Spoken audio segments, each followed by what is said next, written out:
bonsoir à tous. Imaginez un monde sans lunettes, c'est peut-être pour demain grâce aux opérations au laser ou à la gymnastique des yeux. Mais est-ce vraiment la garantie d'y voir plus clair? C'est l'enquête de ce magazine.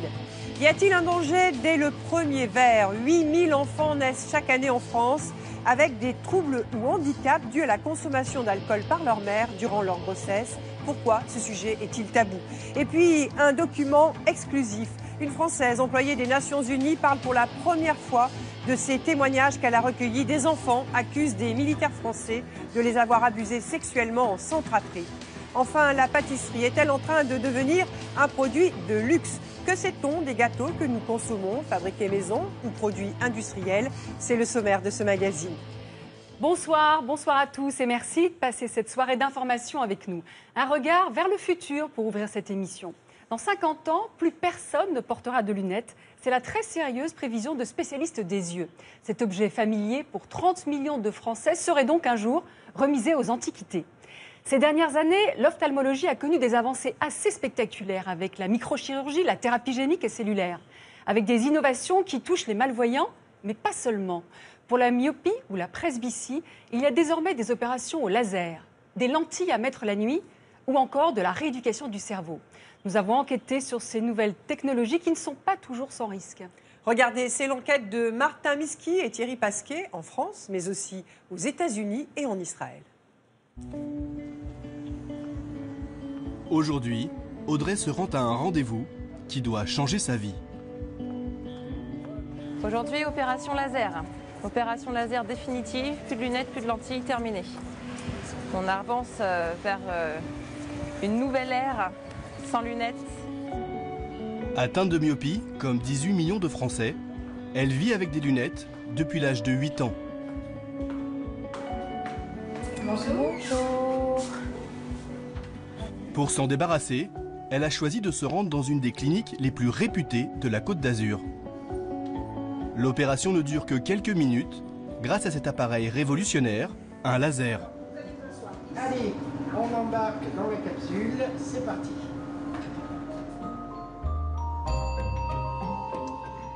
Le chirurgien pose un écarteur sur son œil pour éviter tout clignement de paupières. Et il actionne ensuite un rayon laser sur la cornée de sa patiente. On ne bouge pas, Audrey, c'est important. Le rayon bombarde l'œil. 24 secondes plus tard, montre en main, l'opération est déjà presque finie. Super Audrey, parfait. C'est aussi simple que ça là? Eh oui. Le laser est très compliqué, mais la mise en place de la technique à faire est assez simple. Il ne reste plus au chirurgien qu'à finaliser le travail. Un acte délicat. Grâce à une incision de 3 mm, il décolle le bout de cornée découpé par le laser. Âme sensible, s'abstenir. On tire et il vient tout seul. Et voilà, sa myopie est là. Elle n'est plus dans son œil. Au revoir la myopie, Audrey. Elle est partie. Le résultat sur Audrey est immédiat et spectaculaire. D'accord? Mais je vois clair là. Eh bien c'est bien. Je vois clair. Non, mettez pas les doigts, mettez pas les doigts. Allez, respirez. Audrey, vous pleurez pourquoi? Parce que je vois clair et qu'il y a une demi-heure, je voyais rien. C'est pas croyable. Enfin, j'ai jamais rien vu. Donc, mais c'est magique. Non, franchement, c'est impressionnant.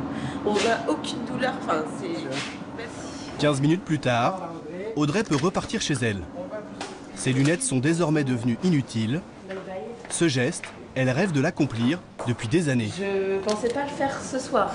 Je pensais que j'allais peut-être encore avoir besoin de lunettes juste en sortant, mais honnêtement, pas du tout. Au revoir, bon courage. Près d'un Français sur deux porte tous les jours des lentilles ou des lunettes. Mais cette période est peut-être bientôt révolue. Presbytie, myopie, opération au laser. À l'échelle de la planète, le marché de la vue représente 2 milliards de patients potentiels. Pour séduire cette clientèle, les industriels de la santé investissent sans cesse dans de nouvelles technologies. Applications pour smartphones, lentilles de contact nouvelle génération, opérations chirurgicales. Ces techniques promettent de nous soigner définitivement. Peuvent-elles vraiment nous rendre la vue ? j'ai plus de problème de vue, j'en aurai plus tout de suite. C'est magique en fait. Ces méthodes peuvent-elles présenter des dangers pour les patients? Je survis. On ne peut pas qualifier cette vie-là de vie. Sommes-nous vraiment bien informés des risques que nous courons?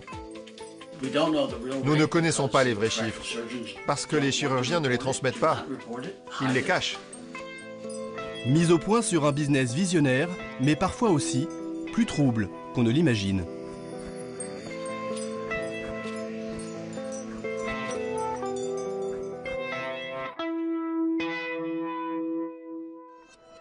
En France, le trouble de la vision le plus répandu, c'est la presbytie. Il touche tout le monde à partir de 45 ans. Être presbyte, c'est voir le monde comme ceci.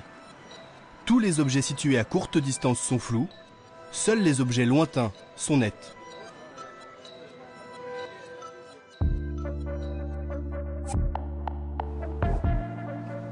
À 49 ans, Christophe fait partie des 20 millions de Français frappés par ce trouble. Un vrai problème pour cet ancien pilote de chasse. Quand on a eu une vue parfaite comme moi, eh bien, on a du mal à l'accepter et c'est quand même une vraie contrainte du quotidien. C'est quelque chose dont on aimerait bien pouvoir se passer. Mais Christophe n'avait pas vraiment le choix. Pour lire son journal du soir, il a dû commencer à porter des lunettes. Elles sont devenues de plus en plus fortes au fil des ans, car la presbytie est un trouble évolutif. Avec les années, nos yeux se détériorent. Les muscles de l'œil se relâchent, le cristallin change de forme. Il ne peut plus faire le point et les images deviennent floues. Christophe a cherché un moyen de lutter contre ce vieillissement et il a fini par trouver. En quelques semaines, il a réussi à passer de ça à ça. Il a accueilli la nomination de Corbyn comme un message d'espoir, le député d'Islington. Lire sans lunettes à près de 50 ans. Un exploit qu'il a réussi grâce à un simple smartphone. 3 fois par semaine, il s'exerce sur cette application. 2 images sont affichées très rapidement sur l'écran. L'une comporte 2 petites boules blanches et noires, et l'autre en comporte 3. Christophe doit la repérer. Vous n'avez rien vu? Alors voici la même action au ralenti. Sur la première image, il n'y a rien entre les 2 sphères. Alors que sur la seconde, une 3e boule apparaît entre les 2 autres. Après 3 mois, les résultats sont déjà là, au grand étonnement de Christophe. Je ne sais absolument pas ce que ce programme, cette machine, fait travailler dans mon cerveau. Je ne comprends absolument pas comment ça fonctionne. Pour moi, la vision, c'est l'œil, c'est mécanique, et je ne vois pas par quel procédé ce genre d'entraînement peut m'amener à nouveau être capable de lire sans lunettes. Comment une simple application a-t-elle pu améliorer sa vue? Pour le découvrir, nous nous sommes rendus en Israël, à Tel Aviv. Les créateurs de cette application, les voici. Une dizaine d'informaticiens et de scientifiques, employés d'une start-up, Glassizov. Son fondateur, c'est Uri Polat, un neurologue réputé. Le fonctionnement des yeux, il n'y connaît rien, ou presque. En revanche, il est spécialiste du cerveau. Et c'est en rééduquant cet organe qu'il parvient à améliorer la vue des presbytes. L'image va des yeux au cerveau, dans le cortex occipital. Ce qui se passe ici, c'est que nous avons des neurones dans le cerveau. Chaque petite sphère stimule les neurones du cerveau. Ils vont commencer à travailler et grâce à elles, ils vont communiquer entre eux. À la fin, les neurones communiquent plus vite et de manière plus efficace. L'œil des presbytes altère les images, mais le cerveau peut s'adapter. La stimulation des neurones permet de rendre nette une image floue et compense ainsi le vieillissement de l'œil. Cela impacte la vision, mais ça ne change pas votre vue. Cela n'affecte pas votre indice de correction, ça ne modifie pas votre œil. Cela ne fait qu'augmenter votre vitesse de traitement des images dans le cortex visuel de votre cerveau. Si votre cerveau traite les images plus vite et plus efficacement, alors il améliore la qualité de l'image que vous voyez. La start-up affirme que sa méthode fonctionne dans 90% des cas de presbytie.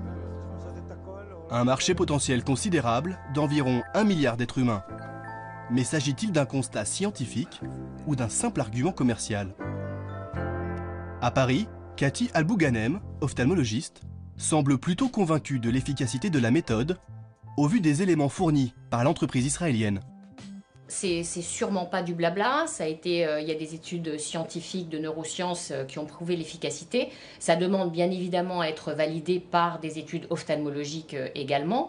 Très certainement, quelqu'un qui est un presbyte jeune va avoir la possibilité de retarder le moment où il aura besoin de lunettes. Si on commence à s'entraîner à 60 ans, c'est peu probable, puisqu'il va falloir que le cerveau fasse un énorme travail pour analyser une image qui est vue très floue et pour la rendre nette. Cette application n'aurait au fond qu'un seul défaut, elle ne permet de corriger que la presbytie, pas les autres troubles de la vision. Des centaines de millions de patients ne peuvent donc pas en bénéficier. Parmi eux, les myopes. Ils représentent près d'1 Français sur 3. Les myopes, eux aussi, voient la vie en flou, mais pas comme les presbytes. Leur problème à eux, ce n'est pas de voir de près, mais de loin.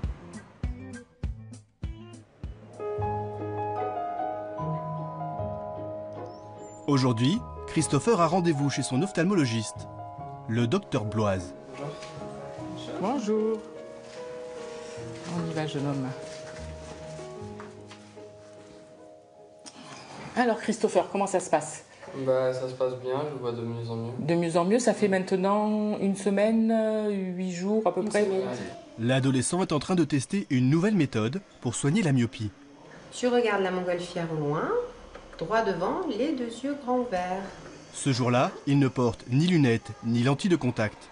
Et pourtant, sa vue est bien meilleure que la semaine précédente. Voilà. Ça donne quoi? Alors déjà là sur le simple ticket, on voit que du côté gauche, qui était l'œil le moins myope, il nous reste une myopie uniquement de 0,25 alors qu'on était parti de 2,75.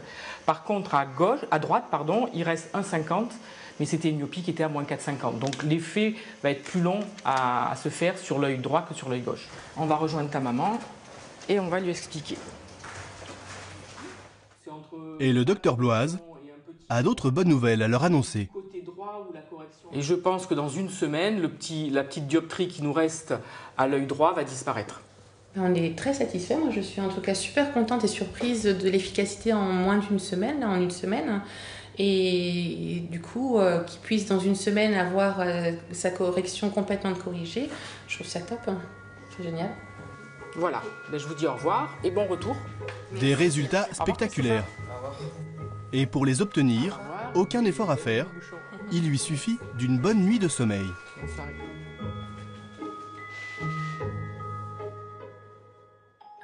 À l'heure où tout le monde retire ses lentilles de contact, Christopher, lui, fait tout le contraire. Il était rose, c'est celui-là? Ouais, rose pour l'œil droit et l'œil gauche. À première vue, une simple lentille. Mais en fait, il s'agit d'une prothèse très élaborée, capable de soigner la myopie. Sa mise en place réclame la plus grande précision.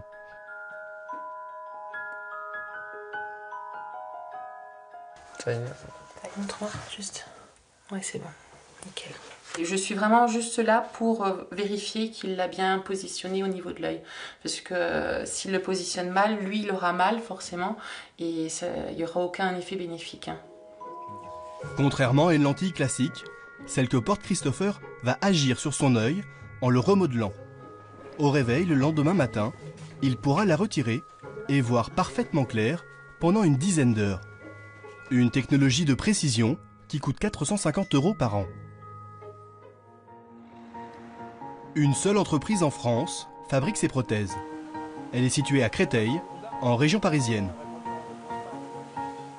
Luc Fugetta, le directeur de ce laboratoire, les fait tailler sur mesure au millième de millimètre près. La cornée est vraiment spécifique à chaque œil et à chaque patient. Et donc il faut spécifiquement corriger micron par micron, œil par œil. Vous avez la lentille qui est positionnée sur l'œil et qui est maintenue sur l'œil grâce à des formes géométriques et notamment des réservoirs de larmes. Et c'est par pression de la larme sur la cornée que ça va déformer la dite cornée et donc obtenir la correction que l'on attend. Une prothèse qui change la forme de notre œil. Dans le cas de la myopie, il n'est pas parfaitement rond. Les images se projettent donc de manière floue sur la rétine. Mais grâce à cette prothèse, la forme de l'œil se modifie pendant quelques heures et permet de voir parfaitement clair. En la portant tous les soirs, on peut en plus ralentir l'évolution de ce trouble de plus de 40%, et ce, de manière définitive. Une thérapie surtout destinée aux enfants et aux adolescents, chez qui la myopie s'accentue au fil du temps. Pour les adultes, en revanche, la seule solution pour soigner définitivement ce trouble de la vision reste la chirurgie. Sur Internet, de nombreuses cliniques font leur publicité autour des opérations au laser. Une intervention facturée 1 250 € par œil en moyenne et qui ne dépasse pas une trentaine de minutes. Sur ces sites, les témoignages des clients sont unanimes. Tous se seraient débarrassés de leurs lunettes sans aucun effet secondaire. Pourtant, les ratés de la chirurgie au laser existent. Ils seraient même nombreux. Dans certains cas, les conséquences d'une opération peuvent même être dramatiques. Un supermarché dans la banlieue de Toulouse. Avec ses lunettes noires, Sylvie Nadal ne passe pas inaperçue. Pour elle, faire ses courses est devenu une épreuve. Bonjour. Alors un pain au maïs, s'il vous plaît. Depuis son opération au laser en 2009, Sylvie souffre de graves problèmes de vue. Impossible pour elle d'effectuer ses gestes quotidiens sans l'aide de son père. Je n'y vois plus grand-chose. Donc j'ai besoin de mon père qui me montre exactement où sont les rayons parce que toute seule, là, tout est flou.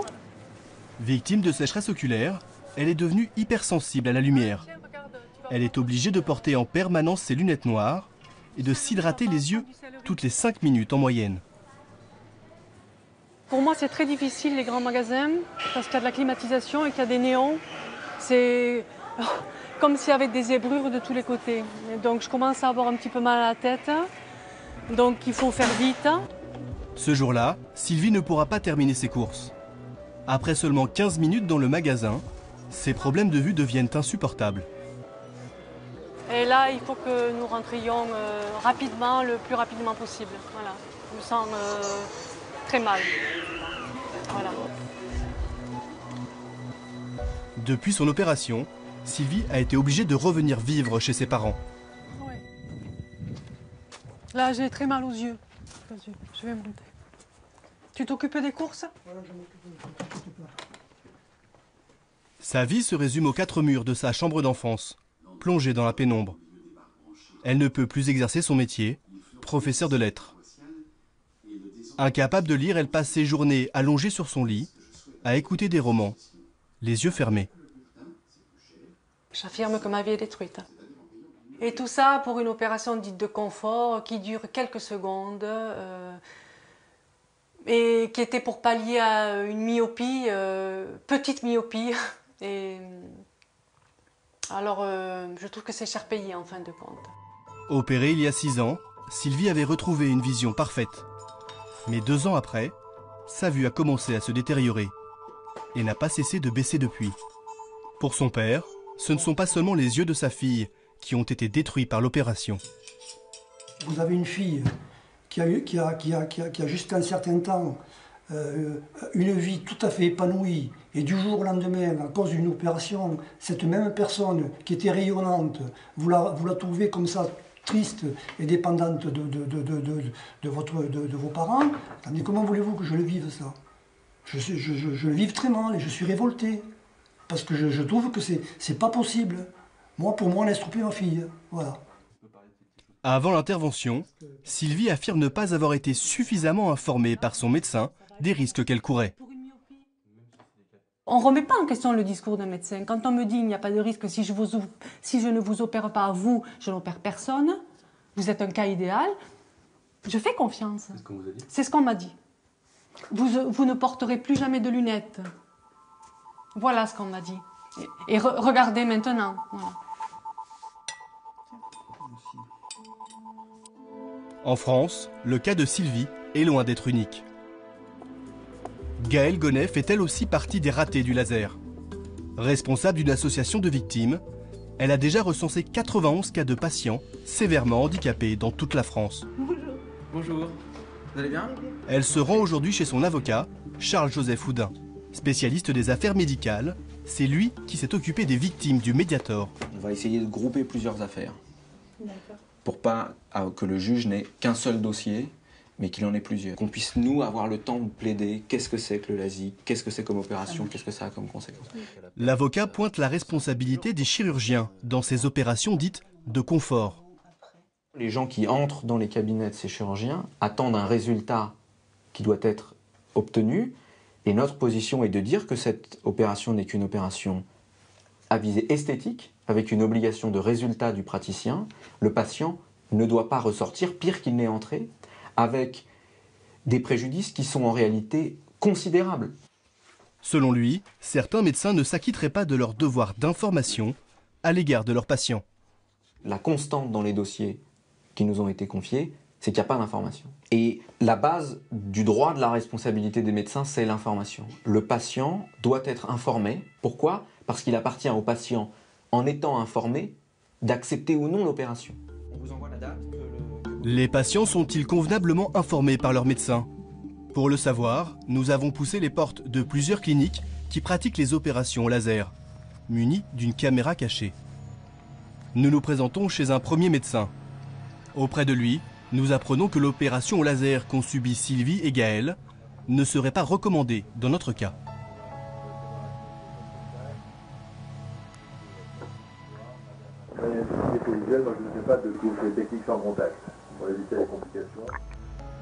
Mais d'autres médecins vont se montrer moins prudents. Chez ce second praticien, le discours change. Il nous propose de pratiquer l'opération, mais il nous informe des risques que nous courons. Alors, est-ce que vous pouvez perdre la vue? Oui. Après, sur plus de 60 000 interventions ici, ça n'est jamais arrivé, mais je ne peux pas vous dire que ça n'arrivera pas.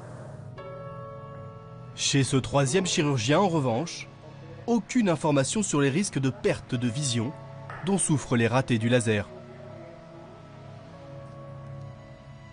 Bon, mais écoutez, j'ai une bonne nouvelle pour vous, vous pouvez être opéré. Les risques théoriques. On peut avoir les yeux un peu slack pendant quelques semaines. Voilà ce qui peut arriver. On ne peut pas devenir aveugle. Risque zéro.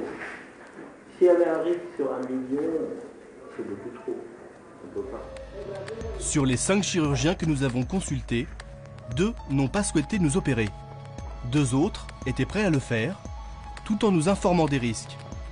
Un seul a clairement minimisé les conséquences possibles de l'opération. Sur cette fiche d'information, théoriquement signée par les patients avant l'intervention, les complications sévères comme la perte de la vision sont présentées comme très rares. Mais aucun chiffre n'est donné sur leur fréquence. Et c'est là tout le problème. En France, officiellement, seules quelques dizaines de personnes souffriraient de conséquences sévères d'opérations au laser. Mais en réalité, elles pourraient être beaucoup plus nombreuses. Sur Internet, le gendarme américain de la santé, la Food and Drug Administration, avance des chiffres nettement plus alarmants. Il concerne un seul type d'opération au laser parmi les 3 couramment pratiquées, le LASIK. Après une intervention, 35% des patients souffriraient d'effets de halo et 28% seraient victimes d'éblouissement. Quant aux cas les plus sévères, ils seraient beaucoup plus nombreux que ne le laissent entendre les autorités françaises. Nous nous rendons dans le Wisconsin, dans la petite ville de Madison. C'est ici que vit l'homme qui a autorisé la mise sur le marché du LASIK.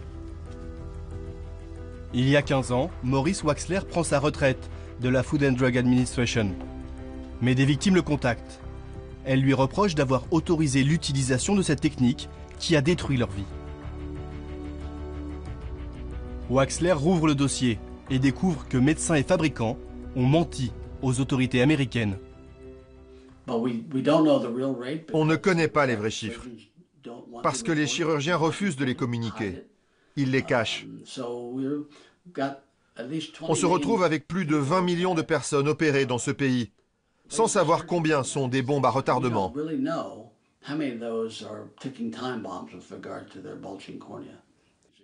Il pousse alors les autorités américaines à faire une enquête sur les chiffres avancés par les médecins et les industriels, et découvre les vraies statistiques. L'étude la plus récente, pourtant censée démontrer à quel point cette technique est merveilleuse, a été conduite par la Navy, l'Eye Institute et la FDA. Elle a montré qu'il y avait 4% de complications sévères. 4%. Et ça, c'est dans le meilleur cas de figure. Je vous parle d'une étude financée par l'industrie et par la FDA, par des gens qui ont intérêt à présenter les meilleurs résultats possibles au public. Et ils découvrent tout de même 4% de problèmes graves. 4% de 20 millions, ça fait quand même pas mal de gens qui sont confrontés à des problèmes à long terme. 800 000 cas sévères attendus aux États-Unis. Et combien exactement en France? Nous nous sommes rendus au siège de l'Agence nationale de sécurité du médicament, l'équivalent français de la FDA. Voici la réponse de Nicolas Thévenet, chargé d'évaluer l'efficacité du LASIK. Au cours des 3 dernières années, nous avons eu 36 remontées, 36 signalements d'incidents de cette nature. Seulement 36 cas recensés en France. Et pour cause, la NSM ne recense que les pannes des machines qui opèrent. Elle n'est pas mandatée pour enregistrer les plaintes des patients, qui tombent dans un vide juridique et administratif. À ma connaissance, il n'y a pas de base de données nationale qui enregistre l'ensemble des personnes qui ont des complications liées à ce type de chirurgie. Je comprends déjà pas comment c'est possible, c'est que l'information ne vous remonte pas très honnêtement. C'est quelque chose que je comprends pas. Il faut reprendre la réglementation telle qu'elle est écrite. Et selon cette réglementation, aucun organisme en France n'est responsable de la collecte de cette information. Des opérations parfois dangereuses, des statistiques faussées, la fin des lunettes, ce n'est peut-être pas pour demain. D'autant plus que tout le monde ne rêve pas de s'en débarrasser. Avec les progrès de la technologie, certains n'ont même qu'un souhait, pouvoir en porter à nouveau. Ce jour-là, à l'hôpital des 15-20, le professeur Barral réalise une intervention exceptionnelle. À l'aide d'un microscope, il implante dans l'œil d'un patient aveugle cette rétine artificielle pour lui permettre de retrouver la vision. Super. Yes. Ça va? C'est bien. Il y a 7 mois, Jean-Paul Chanel a subi cette opération. Aveugle depuis 8 ans, il débute sa rééducation et pourtant, il commence déjà à percevoir son environnement. On a une forme un petit peu comme ça, assez symétrique, hein, avec une masse au milieu. Ça pourrait être un bâtiment qui borde le quai. Pour parvenir à cette prouesse, Jean-Paul scanne le paysage en bougeant la tête. La caméra des lunettes capte alors l'environnement et renvoie l'information à la rétine artificielle. Jean-Paul perçoit des flashs lumineux qu'il doit décrypter. Il y a des niveaux qui se superposent, donc c'est plus de 3 étages. Surtout si je suppose la largeur de l'eau, ouais, 3-4 étages. Chausser ses lunettes révolutionnaires, pour Jean-Paul, c'est comme acquérir un nouveau sens. La rééducation s'annonce longue et difficile, mais aussi pleine d'espoir. Les résultats sont certes limités, mais ils sont néanmoins appréciables, parce qu'un petit quelque chose, c'est tout de même beaucoup. C'est toujours une source de plaisir qui se croise, qui se mélange avec les autres plaisirs sensoriels, les sons qu'on entend, les odeurs que l'on a, les masses que l'on sent. Rendre la vue à des aveugles. Un de nos rêves les plus fous est en train de devenir réalité. Mais les prouesses de la médecine n'effaceront jamais les dangers d'une intervention chirurgicale. Les opérations de l'œil n'échappent pas à la règle. Avant d'y recourir, pour se débarrasser à tout prix de ses lunettes, c'est un risque à ne jamais perdre de vue.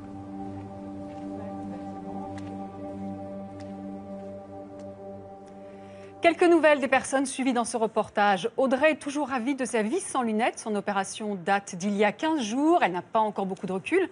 Le jeune Christopher, qui porte des lentilles la nuit, voit désormais net de ses 2 yeux. Quant à Jean-Paul, qui est aveugle depuis 8 ans, il continue toujours ses séances de rééducation en extérieur. Nous sommes, semble-t-il, très mal informés. Plus d'un quart des Français pensent qu'il est bon, voire conseillé, de s'offrir un petit verre de temps en temps pendant la grossesse. Et que boire pour les grandes occasions n'est pas un problème pour une femme enceinte. C'est faux. 8000 enfants naissent chaque année en France avec des troubles, parfois un handicap, parce que leur mère a consommé même modérément de l'alcool.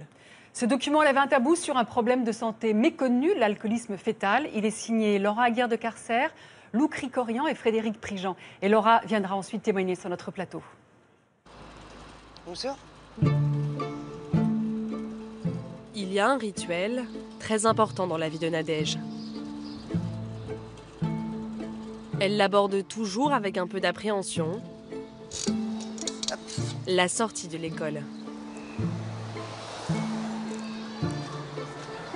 Bonjour mesdames. Chaque jour, en cherchant le regard de son fils à travers les grilles, pointe l'inquiétude.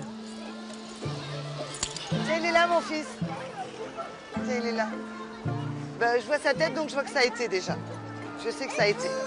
J'avais prévu que je prenais Sacha à 4h30. On va chercher les affaires, mon loulou. À 8 ans, Sacha est en CP. Pour lui, les heures de classe sont un peu plus difficiles que pour les autres enfants. Tu viens, loulou? Tiens, tu prends ton Il souffre d'un retard de croissance, de troubles du comportement et du langage. Je représente Camille, mon petit frère. Il a 3 ans. Il y a des moments où, l'hiver dernier, les moments où je me cachais, parce que j'avais pas envie, je me mettais un peu plus loin, j'attendais que mon fils arrive, parce que j'avais pas envie d'entendre de réflexion. Quelle réflexion? Ben, il a tapé, il s'est énervé, il a essayé de couper les cheveux d'une copine, il a insulté, il a dit des grossièretés, beaucoup de grossièretés, beaucoup dans l'agressivité. C'est pas un enfant qui est mal élevé, c'est un enfant qui a un handicap. Allez, vas-y, t'as pas peur? Hop. Sacha est atteint d'une maladie encore méconnue en France. Ça va, Sacha, t'as pas peur? Dans cette famille, il y a 4 enfants. Sacha a été adopté à l'âge de 3 ans en Ukraine. À la maison, son lieu préféré, c'est sa cabane. Oh là, le nom de l'année. Tu vas chasser. Sacha est conscient de ses difficultés. Pour lire, je vais prendre beaucoup plus de temps. Pour lire, tu vas prendre plus de temps. Les autres. Comme ça, c'est un problème. C'est bizarre comme je connais toutes mes lettres. Les lettres, ça prend beaucoup plus de temps des autres. Sacha connaît sa maladie. Il sait qu'elle est liée au comportement de sa mère biologique pendant la grossesse. Tu sais pourquoi j'ai des problèmes? Non. Comme la mienne d'ancienne mère. Tu sais quoi elle a fait? Elle a bu de la colle et ça fait des problèmes. En fait, une maman là, j'ai compris que c'était un piège.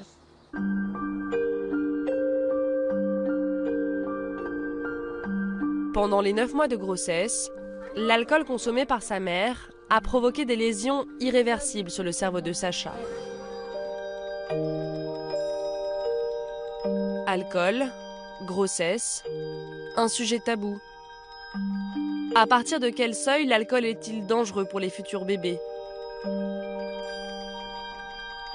Sommes-nous conscients des risques?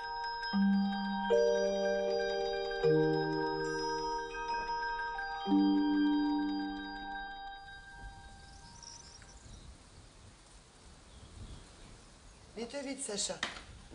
Regarde. Regarde ce qui vous attend, alors il faut se dépêcher. Nadège a tardé à comprendre que son fils avait un handicap. Oui, c'est bien. Longtemps, elle a pensé que son retard était lié à ses 3 années, passées en orphelinat. Toi, tu m'as dit, est-ce que j'étais dans ton ventre? Je t'ai dit non, mais t'étais dans mon cœur. Est-ce que tu t'en rappelles? Je t'avais dit ça. Et c'était vraiment vrai. Oui. Comment tu sais j'étais dans ton cœur? Mais parce que dans le cœur, ça veut dire qu'on aime, c'est ça? Descends de table. Ça veut dire ça. Eh oh, coucou. Elle a précieusement conservé les images de sa rencontre avec son fils. Il a alors 3 ans. Tiens, il est là, regarde. Voilà, tiens, je te le donne. À l'époque, rien n'éveille l'attention de Nadège, pas même une information transmise par l'orphelinat. Oh, c'est pas facile. Hein. Pour moi, il était en retard d'éveil, certes, mais en aucun cas, je m'imaginais qu'il puisse être atteint d'une maladie, quoi. C'était pas du tout évident. J'y pensais même pas. On vous l'a pas dit? On nous a dit uniquement que sa mère s'était alcoolisée, mais pas énormément. Je n'imaginais pas que d'avoir pu s'alcooliser un peu, puisque c'est ce qu'on nous a dit, pouvait jouer à ce point sur le comportement de quelqu'un. Bravo, c'est bien. Bravo, mon Au fil des années, la vie quotidienne de Sacha se complique. Vas-y, Sacha, descends.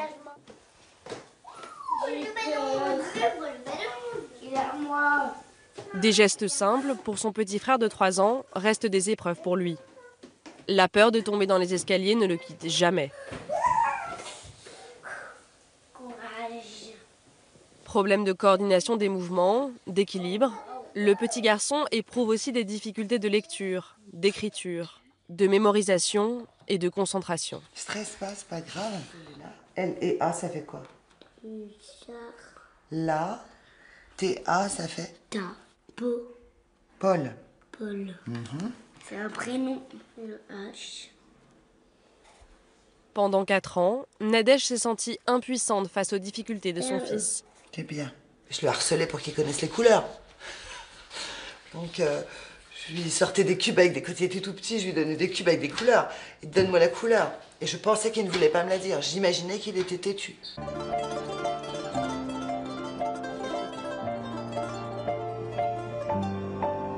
Tout a changé le jour où un diagnostic a été posé. Nadège a modifié son comportement avec Sacha.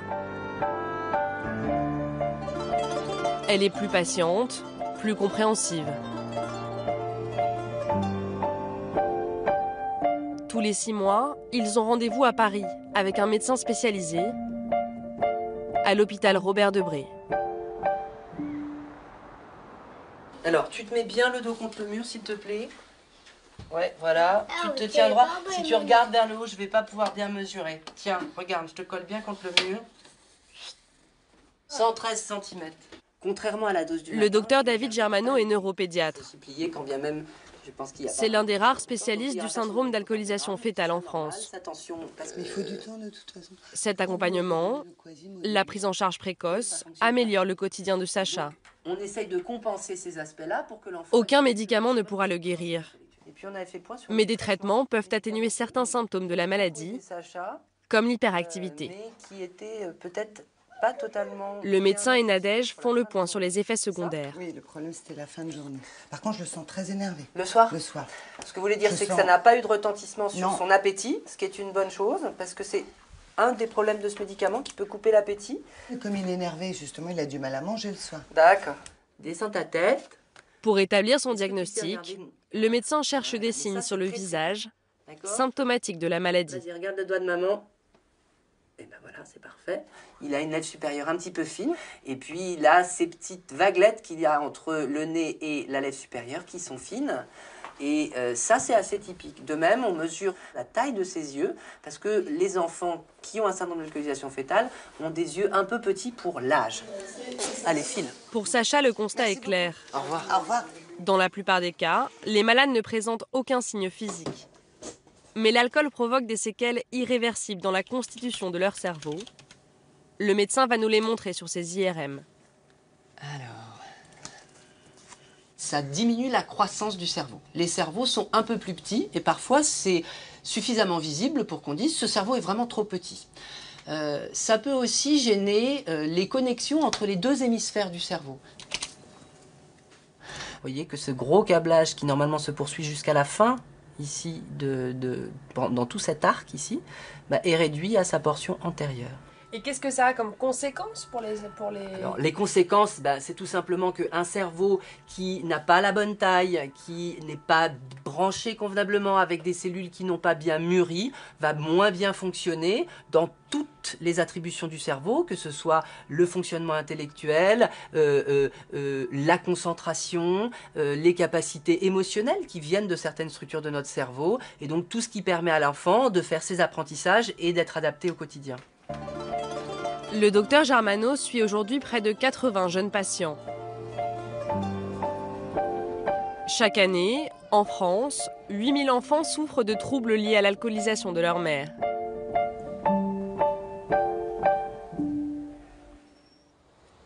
Les femmes qui boivent pendant leur grossesse ne sont que rarement repérées par les professionnels de santé.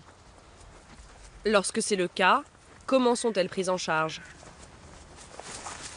Nous rencontrons Mélanie. Elle est enceinte de 8 mois et demi. Les médecins l'ont placée dans cet hôpital pour tenter de protéger son bébé. Elle est dépendante à l'alcool. À l'annonce de sa grossesse, Mélanie a d'abord cru pouvoir arrêter de boire, avant de replonger. Elle a bu jusqu'à une bouteille de whisky par jour, consciente des risques pour son bébé.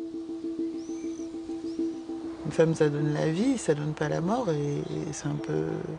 C'est un peu dur ce que je dis, mais c'est la tuer à petit feu, quoi. C'est comme si... Moi, mon conjoint, il m'avait posé une question, il m'a dit, mais est-ce que tu en veux vraiment de cette petite? Parce que... Enfin, voilà, c'est une façon d'avorter, de la tuer à petit feu, quoi. Je suis, bah ouais, le pire, c'est que si, je suis contente, je la veux, et ça n'a rien à voir avec le fait que j'en veuille pas, quoi. Et le fait de savoir que ça pouvait avoir des conséquences à très long terme pour le bébé, c'était pas une chose assez importante pour que vous parveniez à arrêter? Bah, on va dire que j'étais pas... J'évitais d'y penser, tout simplement. Et pour éviter d'y penser, je buvais. Ce jour-là, Mélanie a rendez-vous à la maternité pour sa 4e échographie. Les derniers examens ont révélé un retard de croissance du fœtus. Les médecins craignent de confirmer leur diagnostic.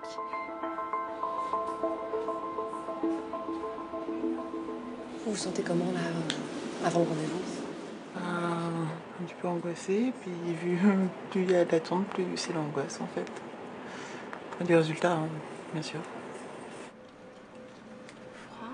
Le médecin réalise une échographie classique. Donc là, le but, c'est de voir comment il grandit. Hein. D'accord. Par rapport à la dernière fois. Donc là, la tête, elle est bien en bas.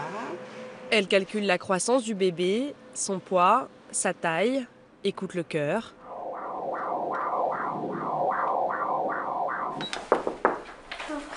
Mais une mesure préoccupe les médecins. Le périmètre crânien. Les résultats de l'échographie vont être analysés par la sage-femme qui suit Mélanie, une spécialiste des femmes enceintes qui souffrent d'addiction. Ça continue à grossir dans les limites inférieures, voire même en dessous de la courbe. Et ça continue à grossir. Il n'y a pas un arrêt de la croissance. Donc ça grossit doucettement et... Voilà. Il faudra... On peut dire que ce soit hyper rassurant. Enfin, Qu'est-ce qu'il y a qui soit inquiétant? Les dimensions de la tête du bébé. Ça continue à grossir, mais c'est petit. La grossesse de Mélanie a été suivie de près. La sage-femme n'a cessé de l'alerter sur les conséquences de son alcoolisation pour son bébé. Fallait-il poursuivre cette grossesse ? Même si le handicap de l'enfant est avéré et qu'il est possible d'envisager un avortement thérapeutique, la sage-femme n'a pas le droit d'influer sur la décision de la mère.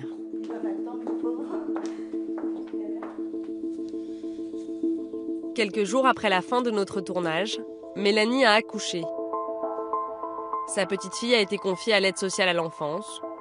Pour l'instant, les médecins réservent leur diagnostic.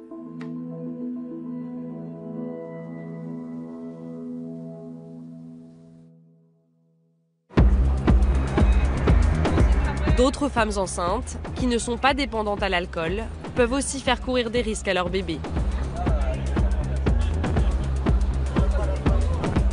Avec l'arrivée des beaux jours à Montpellier, sur les terrasses, les apéros s'éternisent, les verres s'enchaînent.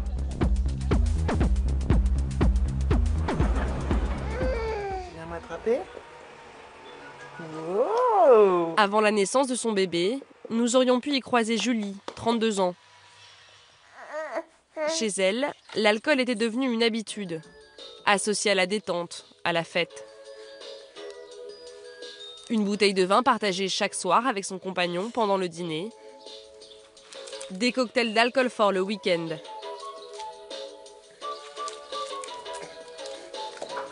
Il y a une soirée que Julie n'oubliera jamais. Il y a 1 an, par email, elle reçoit les résultats d'une prise de sang. Elle découvre qu'elle est enceinte de 3 mois. J'avais eu aucun signe. Souvent, on parle d'avoir des nausées au début de la grossesse, et je m'étais aperçue de rien. Donc, ça m'a un peu étonnée. Et en plus, j'avais bu un petit coup ce soir-là, donc quand je l'ai appris, j'étais dans un état un peu... Donc voilà. Et comment vous avez réagi? Je suis allée chez le médecin le lendemain en pleurant. Julie s'était promis d'arrêter de consommer de l'alcool quand elle attendrait un enfant. Pendant 2 ans, elle ne parvient pas à être enceinte malgré son envie de fonder une famille. À la maternité, à l'époque, sa grossesse est considérée comme à risque. T'as bien grandi, dis donc, depuis 6 mois. Eh oui. Faudrait peut-être faire Corinne Chanal est la sage-femme qui l'a accompagnée quand elle était enceinte. On peut trouver... Elle suit de plus en plus de futures mères dont le profil ressemble à celui de Julie. Des femmes entre 20 et 35 ans qui consomment régulièrement de l'alcool et découvrent leur grossesse tardivement. Le message qu'on devrait passer, c'est qu'à partir du moment où on est en âge de procréer et qu'on n'a pas de contraception, on a un projet de grossesse, ça c'est encore l'étape au-dessus, c'est éviter de boire de l'alcool au moins pendant les 15 derniers jours sur le mois de cycle. Plus on se rend compte tard qu'on est enceinte, plus c'est compliqué. Quand même, j'ai joué avec le feu dans le sens où ça aurait pu être grave. On se sent un peu coupable, mais en même temps, je savais pas. Donc j'étais entre deux sentiments, voilà. Et la grande garçon. On s'allonge, hein? Ouais. Ces 3 mois d'imprégnation d'alcool auraient pu avoir des conséquences très lourdes pour le bébé de Julie. Pour l'instant, il va bien. Viens, mon garçon. Une pédiatre le suit de près. Qu'est-ce que vous vérifiez? Qu'il soit aussi tonique du côté droit que du côté gauche. C'est comme ça aussi. Bon, ça c'est... Le docteur Evelyne Mazurier garde toujours à l'esprit l'alcoolisation de Julie pendant sa grossesse. Elle lit l'enfant différemment, à la recherche de détails qui pourraient sembler anodins. Est-ce qu'il est plutôt grognon, pas grognon, difficile à calmer, pas difficile à calmer? La qualité de sa vigilance et de ses interactions, ben, ça va bien. Si par exemple, on se revoit toujours à 3-4 ans, que là il est en difficulté de concentration, à l'école c'est compliqué, je ne vais pas juste dire oh ben non, les parents ont déménagé, la maison est différente, oh ben non, la grand-mère est décédée, c'est ça. Non. Une seule chose est sûre pour la pédiatre. Mathis devra être suivi jusqu'à l'adolescence. Des troubles pourraient apparaître plus tard, à des moments clés de sa croissance.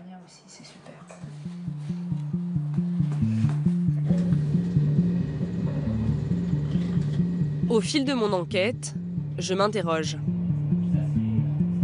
Sur Internet, d'un site à l'autre, les femmes enceintes peuvent boire, ou l'alcool leur est déconseillé. Les messages de prévention sont-ils suffisamment clairs? Sommes-nous victimes de nos préjugés sur l'alcool?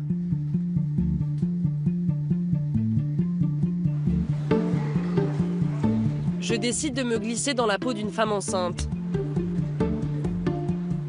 Je vais porter un faux ventre et faire la tournée des bars. Pour libérer la parole, une journaliste m'accompagne.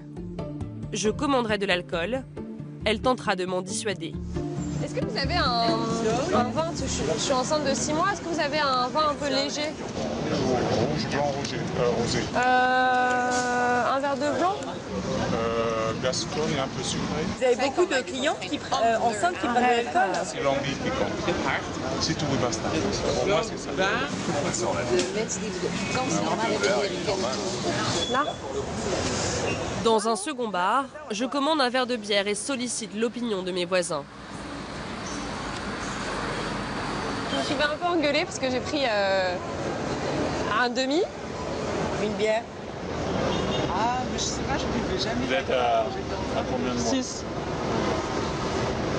C'est quoi? Une bière, ça fait 4 degrés. 4 degrés, c'est bon. Ce qu'il faut, c'est éviter tous les alcools forts. Vous savez, la fermentation naturelle, la chimie qui se passe en fonction des éléments que vous allez manger, fabrique de l'alcool. Ouais. Donc,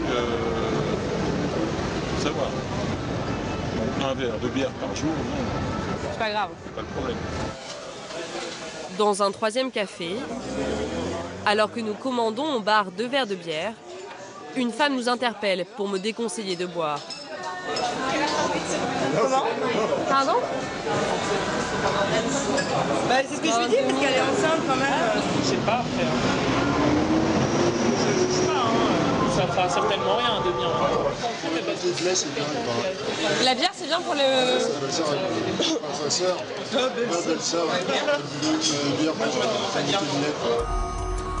Une consommation d'alcool banalisée.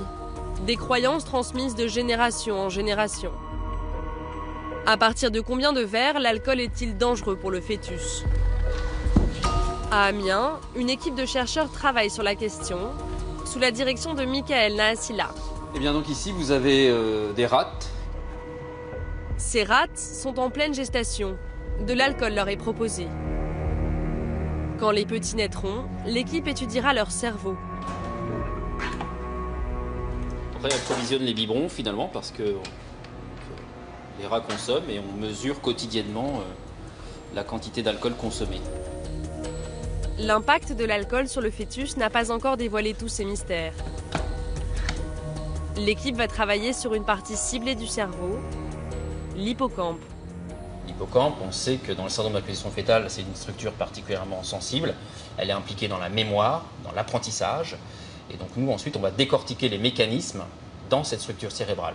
Comment l'alcool va perturber à long terme l'efficacité de transmission entre les neurones dans cette structure.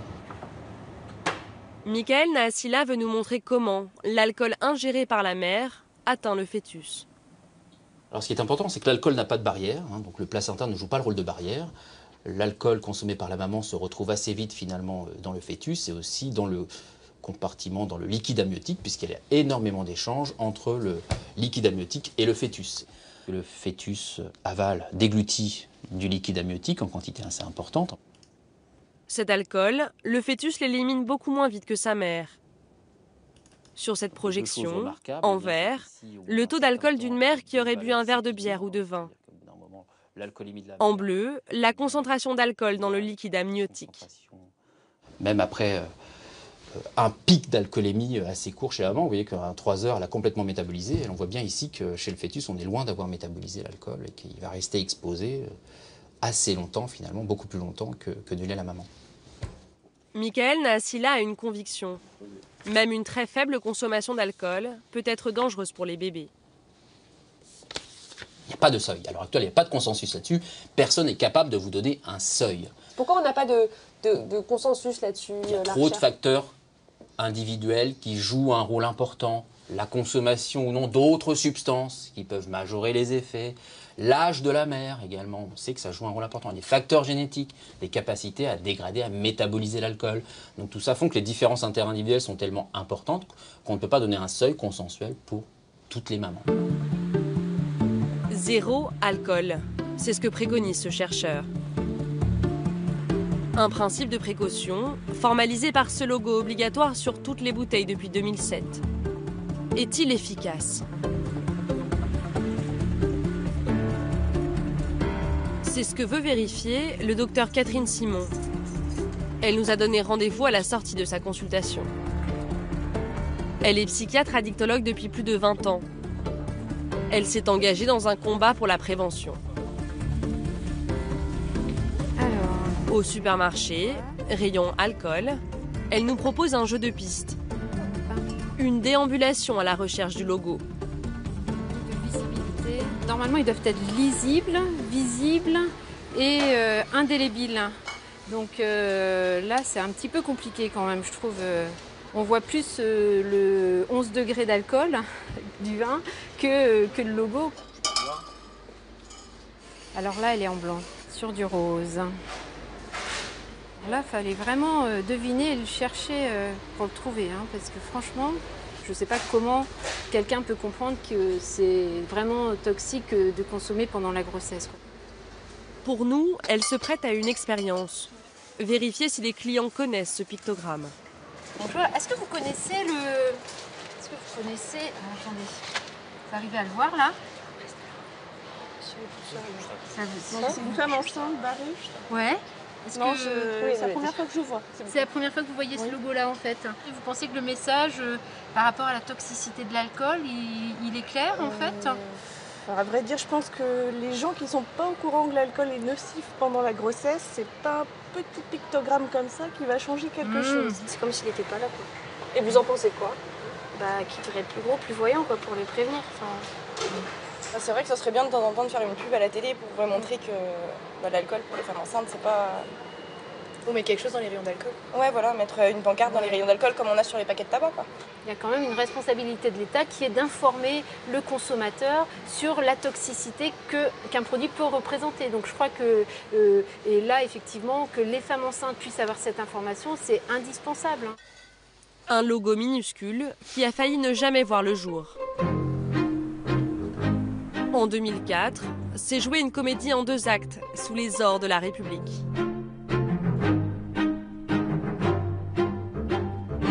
Marie-Christine Blandin, sénatrice du Nord, va nous en dévoiler les coulisses. Ce logo, c'était l'idée d'une sénatrice de La Réunion, Anne-Marie Payette. Ces nouveau-nés présentent des anomalies en rapport direct avec l'alcoolisation, même modérée, de leur mère pendant la grossesse. C'est pourquoi je vous demande de voter mon amendement. Qui est pour? Le pictogramme est adopté à main levée. Mais 4 jours plus tard, coup de théâtre. Le gouvernement demande une seconde délibération. Le premier vote est annulé. Revenir sur un vote manifeste au Sénat, c'est quelque chose de scandaleux et d'antidémocratique, effectivement, ce qui fut fait. Un nouveau vote est organisé. Le débat enflamme l'hémicycle. Marie-Christine Blandin est l'une des seules à défendre le pictogramme. Qui ne parle que du risque pour les femmes enceintes. Face à elle, à la tête de la fronde des sénateurs, Gérard César, ancien viticulteur, défenseur de la filière viticole. Ce message que l'on voudrait mettre sur les bouteilles est par son coût et son impact potentiel totalement inacceptable pour la filière viticole qui, comme chacun sait, connaît d'importantes difficultés. Les troupes avaient été rappelées depuis les vignobles de Bourgogne, de Sancerre, de Bordeaux, du Tavel, de tout ce que vous voulez. Et alors là, ça a traversé les rangs de gauche comme de droite. Et on a vu tous les vignobles, je n'appelle pas ça autrement, des sénateurs mandatés, s'exprimer, se mettre la main sur le cœur, en appeler à Bacchus et aux Romains, à la culture. Et là, Madame Payette, moi-même, nous avons été emportés comme si nous étions de vilains intégristes qui voulions assassiner le vin. Voici les résultats du scrutin. Les sénateurs ont voté contre le pictogramme sur les bouteilles. Aujourd'hui, Gérard César en reste convaincu. L'information sur les dangers de l'alcool est suffisante. L'abus d'alcool est dangereux pour la santé, à consommer avec modération. C'est écrit déjà, ça suffit. Pourquoi en rajouter des couches? Pourquoi vous étiez opposé à la position de ce pictogramme sur les boissons alcoolisées? Parce que ça signifie rien. Il faut responsabiliser les femmes enceintes. Les responsabilités, elles le sont déjà. Mais il faut encore plus avoir des messages de leur gynéco qui leur expliquent qu'il ne faut pas consommer du tout, ni drogue, ni alcool, ni tabac. Mais vous pensez que ce n'est pas de la responsabilité des pouvoirs publics d'afficher sur... Non, non. La responsabilité, c'est chacun de nous. 10 mois plus tard, à la faveur d'un nouveau débat, le pictogramme sera finalement adopté. L'arrêté ministériel impose peu de contraintes. Le logo n'a ni taille, ni forme, ni couleur obligatoire. Sa visibilité est laissée au bon vouloir des alcooliers.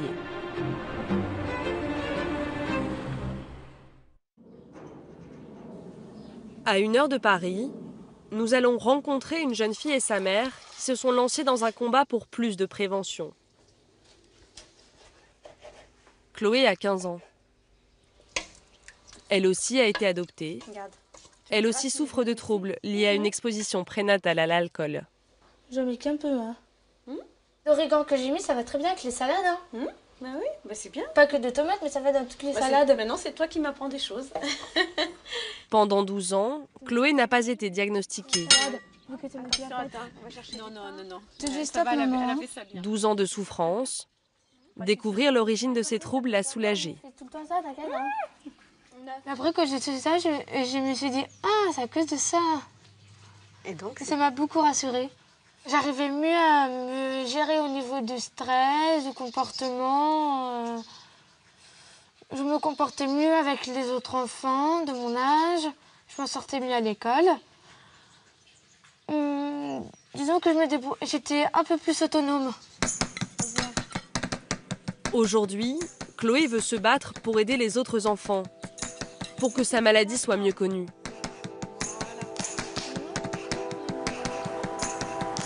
Quelques jours plus tard, nous la retrouvons avec sa mère à Paris.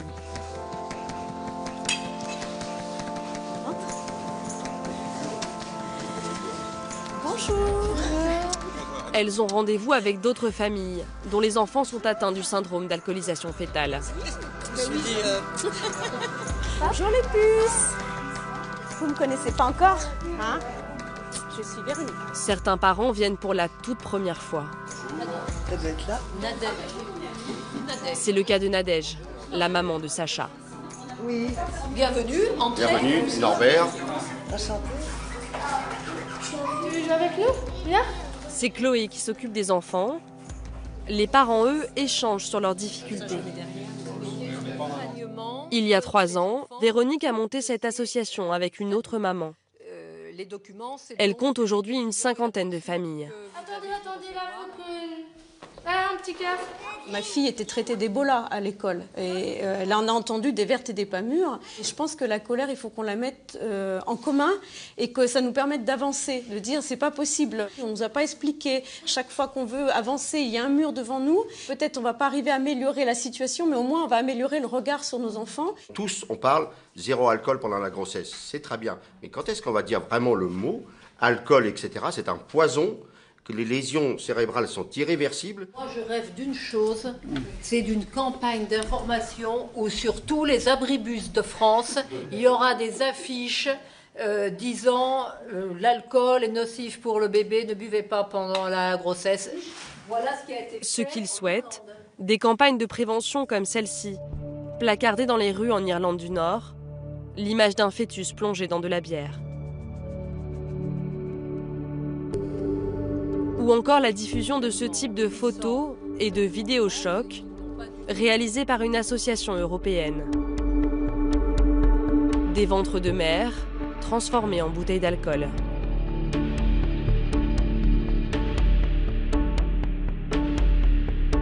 Faut frapper les esprits, comme ça a été fait pour la prévention routière, exactement la même chose. Je pense qu'il faut surtout mettre le doigt sur ce qui se passe après. Parce que dire zéro alcool, oui, mais dire voilà ce qui va se passer, voilà ce que vous allez vivre au quotidien, ce que votre enfant va vivre au quotidien. Il n'aura pas sa place dans la société, il ne sera pas autonome, c'est insupportable. En attendant, Chloé se défoule en faisant du karaté. Elle vient d'entrer en 3e. Et elle prépare déjà son avenir. C'est quoi ton rêve plus tard? Être cuisinière. Pourquoi? Parce que j'aime bien faire plaisir aux gens et à moi. C'est tout. À la rentrée, Sacha a rejoint une classe adaptée aux enfants handicapés. Il n'y a pas de banc. C'est quoi ton rêve, Sacha? C'est de devenir pompier. C'est de devenir pompier, mon rêve. Pourquoi? Parce que j'adore éteindre des feux, sauver. Parce que déjà, je m'entraîne à grimper à l'échelle. Pas à pas, avec sa volonté, son énergie, Sacha va avancer. Entouré par une famille qui l'encourage à rêver grand.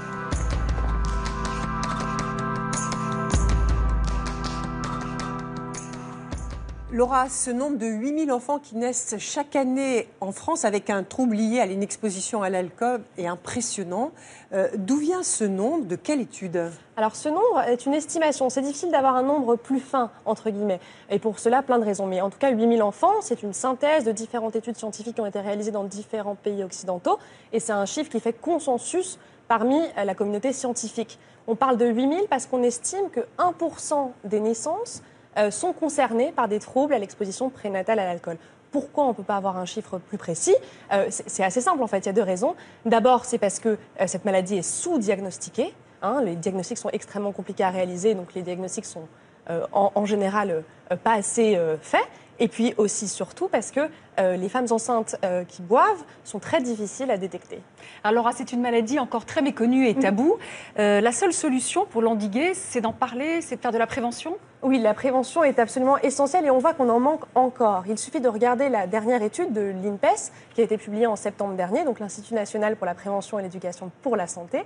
Elle montre par exemple qu'un sondé sur 3 estime qu'il y a plus de risques, que les risques apparaissent uniquement après une consommation quotidienne d'alcool. Ah oui, il y a encore du chemin à faire alors. Exactement. Et pourtant, effectivement, il y a par exemple une journée mondiale pour le syndrome d'alcoolisation fœtale, c'est le 9 septembre. Elle est assez méconnue et c'est dommage parce que la prévention, c'est vraiment la seule arme pour combattre cette maladie parce qu'on l'a vu, sinon les séquelles sont irréversibles. C'est un handicap dont on ne peut pas guérir, mais qu'on peut soigner en accompagnant un peu plus précisément. Merci Laura pour ces informations. C'est un témoignage exclusif que nous vous proposons maintenant, celui d'une jeune femme, une Française. Elle va révéler les soupçons de viol qui pèsent sur l'armée française. À Bangui, en Centrafrique, des enfants lui ont raconté avoir subi des viols par des soldats en mission, dont des Français. Aujourd'hui, la justice a ouvert une enquête. Notre journaliste a retrouvé des témoins et des victimes présumées. C'est le document exclusif de Pierre Monégier et Alexis Fischer, réalisé en Centrafrique, à Paris et au Cambodge. Pierre nous rejoindra sur ce plateau pour nous donner plus d'informations. Nous sommes à des milliers de kilomètres de la Centrafrique, mais au cœur de notre enquête. Phnom Penh, au Cambodge. C'est là que nous avons retrouvé celle par qui le scandale est arrivé. Galiane Paléré, française, 34 ans. L'ONU vient de la nommer lanceuse d'alerte. Merci d'avoir accepté de nous rencontrer. Et de l'envoyer en poste au Cambodge. Ici, c'est vos nouveaux bureaux. Son identité est restée secrète jusqu'à aujourd'hui. La plupart de ses collègues ignorent le rôle qu'elle a joué. Même la justice française n'est pas encore parvenue à l'entendre. Elle détient l'intégralité des témoignages d'enfants qui disent avoir été violés par des militaires étrangers et notamment des membres de l'armée française en Centrafrique. C'est consigné dans ce carnet. Je m'en sépare pas de ce carnet. C'est des informations confidentielles, il y a des noms de victimes à l'intérieur, donc c'est évident que pour moi c'est un document extrêmement précieux et auquel je dois faire particulièrement attention. À l'intérieur, tous les témoignages de violence sur lesquels elle a travaillé en Centrafrique lors d'une mission de 3 mois, la plus difficile de sa carrière. J'ai gardé quelques photos, notamment des enquêtes que j'ai menées. La police était complètement dépassée. Lorsqu'elle arrive à Bangui, en mars 2014, le pays est en pleine guerre civile. Les violences ont déjà fait 1 millier de morts. L'ONU craint un génocide. La France s'interpose. 100 000 personnes se réfugient à l'aéroport de Mpoko sous protection des Français. L'opération Sangaris permet d'éviter un bain de sang. Mais parmi ces soldats que la foule acclame, des militaires, aujourd'hui soupçonnés de viol sur enfants. C'est ce que Galiane découvre lors d'un de ses déplacements au camp de réfugiés. Au cours d'une de ces visites, j'ai une personne d'une ONG locale qui vient me voir et qui me dit « Écoutez, j'ai entendu des enfants parler entre eux. En fait, ils auraient subi des attouchements de la part de soldats qui sont supposés protéger en fait, le camp de déplacés. » Pendant les semaines qui suivent, elle consigne dans son carnet rouge les témoignages de 6 garçons de 8 à 13 ans. C'est parfois très poignant quand il vous raconte. J'ai le souvenir d'un enfant qui m'a expliqué comment le militaire l'a obligé à le toucher, à le masturber. Et il m'a dit ensuite il m'a fait pipi dans la bouche. Pour lui, il ne faisait pas la différence. Il n'a pas compris ce qui se passait. Donc c'est ce genre de témoignage, c'est ce genre de candeur qui fait qu'on se dit c'est un vrai témoignage. C'est pas un petit garçon de 8 ans qui est en train d'inventer une histoire. Il a vécu ça. C'est ce qu'on voit dans leurs yeux, c'est la voix qui tremble, c'est ceux qui n'arrivent pas à aller jusqu'au bout du récit. C'est ça qui fait qu'on se dit, bon, c'est vrai. Il n'y a pas une journée dans laquelle je ne pense pas aux victimes que j'ai rencontrées, en espérant qu'un jour, elles obtiendront réparation. Les faits auraient été commis entre décembre 2013 et avril 2014. 1 an et demi plus tard, où en est l'enquête? La justice française vient d'entendre les enfants et n'a toujours pas auditionné les militaires mis en cause. L'armée a-t-elle tenté de protéger les siens?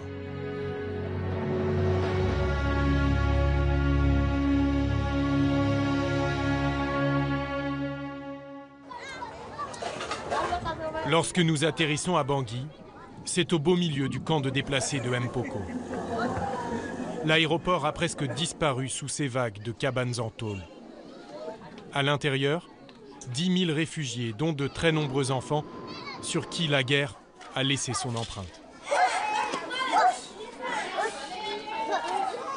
Cette ville dans la ville a ses marchés, ses petits trafics, mais aussi ses chefs de quartier, comme Freddy.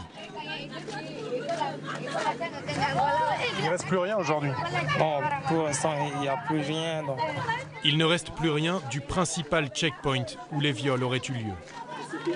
C'était ici que ça s'est passé. Les soldats français étaient là et les enfants viennent souvent ici et discuter ensemble avec eux. On n'y croyait pas à ce qui s'est passé dernièrement. Donc on pensait que ces soldats étaient venus pour protéger ces gens-là. Pas de sentiment anti-français dans ce camp, où beaucoup, comme lui, doivent leur survie à l'intervention de la France. Ces enfants qui accusent l'armée, nous allons les retrouver à Bangui. En juin dernier, la capitale centrafricaine connaît une légère accalmie. Il y a ceux qui retournent au marché, à l'église, au travail, et ceux qui n'ont plus nulle part où aller. Fomak. Alors Fomak, qu'est-ce qui t'arrive? Tu as mangé? Ceux que l'abbé Ange aide à se relever au sein de son orphelinat. Regarde, tu as mis ton t-shirt à l'envers. Tous ces enfants sont des enfants non accompagnés, sont des enfants souvent séparés, des enfants qui échappent à toute tutelle parentale et puis comme ça on les accueille et on en prend en charge. Tous ont vécu la guerre, les violences des groupes armés. Mais l'un d'eux cache une blessure plus intime encore. Nous ne l'identifierons pas, nous ne l'interrogerons pas. Il a 9 ans. C'est l'UNICEF qui l'a confié à l'abbé. Il fait partie des enfants entendus par Galiane Paleret. Son histoire, il a d'abord refusé de la raconter. L'enfant, au début, a dit que oui, c'est vrai qu'il y avait fellation, sodomisation, mais il n'était pas victime. Et que lui allait là-bas, et comme on l'aimait beaucoup parce qu'il est petit, la sangaris, ceux-là qui pratiquaient, lui donnaient de quoi manger, les biscuits, les bonbons, et les boîtes, etc., etc. Alors je lui ai posé la question, je lui ai dit, moi, je suis prêtre de formation, je n'aime pas les mensonges.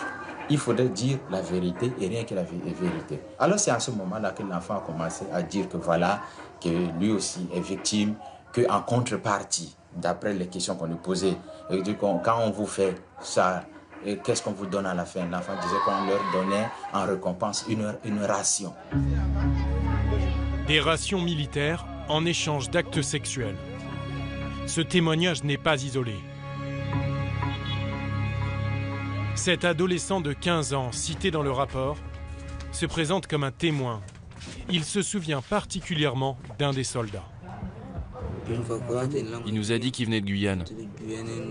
Il disait souvent qu'il était comme un Américain noir parce qu'il était guyanais. Il nous envoyait souvent acheter du shit pour lui. Il fumait beaucoup. Un jour, une fille, une prostituée, nous a alertés.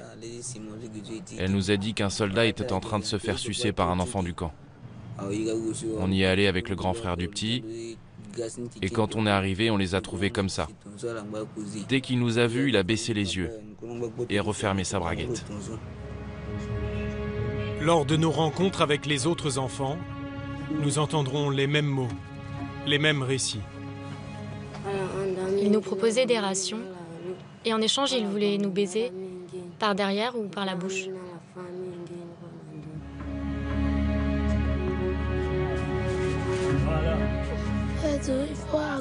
Au camp, je suis allée voir les Français avec un ami. Ils nous ont proposé de nous donner une boîte de rations si on les suçait. Moi, j'ai refusé, pas mon ami. Ce type de violence est un tabou en Centrafrique. La mère d'un autre enfant nous a avoué que lorsque son fils s'était confié à elle, sa première réaction avait été de le gifler. Mon fils m'a expliqué que les Français l'avaient emmené et lui avaient fait sucer leur bangala, leur pénis, en échange de biscuits. Aujourd'hui, lorsqu'il joue avec les autres enfants, parfois il le traite de pédé, de femme de Français. Et ça me rend triste. Ça me fait tellement mal, je ne sais plus quoi faire. Ces témoignages sont consignés dans le rapport confidentiel de l'ONU rédigé par Galiane Paleret. À partir des récits des enfants, l'enquêtrice a aussi fait ressortir des détails précis, de dates, de lieux, et surtout, les prénoms ou surnoms des militaires auteurs présumés. Avec des particularités physiques, piercing, tatouages et pendentifs. De quoi identifier 3, peut-être 4 soldats français, mais les auteurs présumés ont depuis longtemps quitté la Centrafrique. Car tous les 4 mois, la force Sangaris fait peau neuve. Aujourd'hui, des légionnaires prennent la relève de ces chasseurs alpins. Ces derniers se trouvaient à Bangui lorsque le scandale a éclaté. Au printemps dernier, des extraits du rapport confidentiel sont publiés dans un journal britannique. L'armée se retrouve en accusation. Au quotidien, ça n'a rien changé pour nous. Voilà, nous, je l'ai dit, on a fait notre travail et puis voilà. C'est pas un fait marquant de notre mandat ici. L'armée a accepté de nous ouvrir les portes de Sangaris, à une condition, que nous n'abordions pas l'affaire avec ces militaires qui n'étaient pas sur place au moment des faits. Mais à peine arrivés, dans l'une de leurs premières patrouilles, Bangui se charge de leur rappeler le scandale qui entache désormais leur uniforme.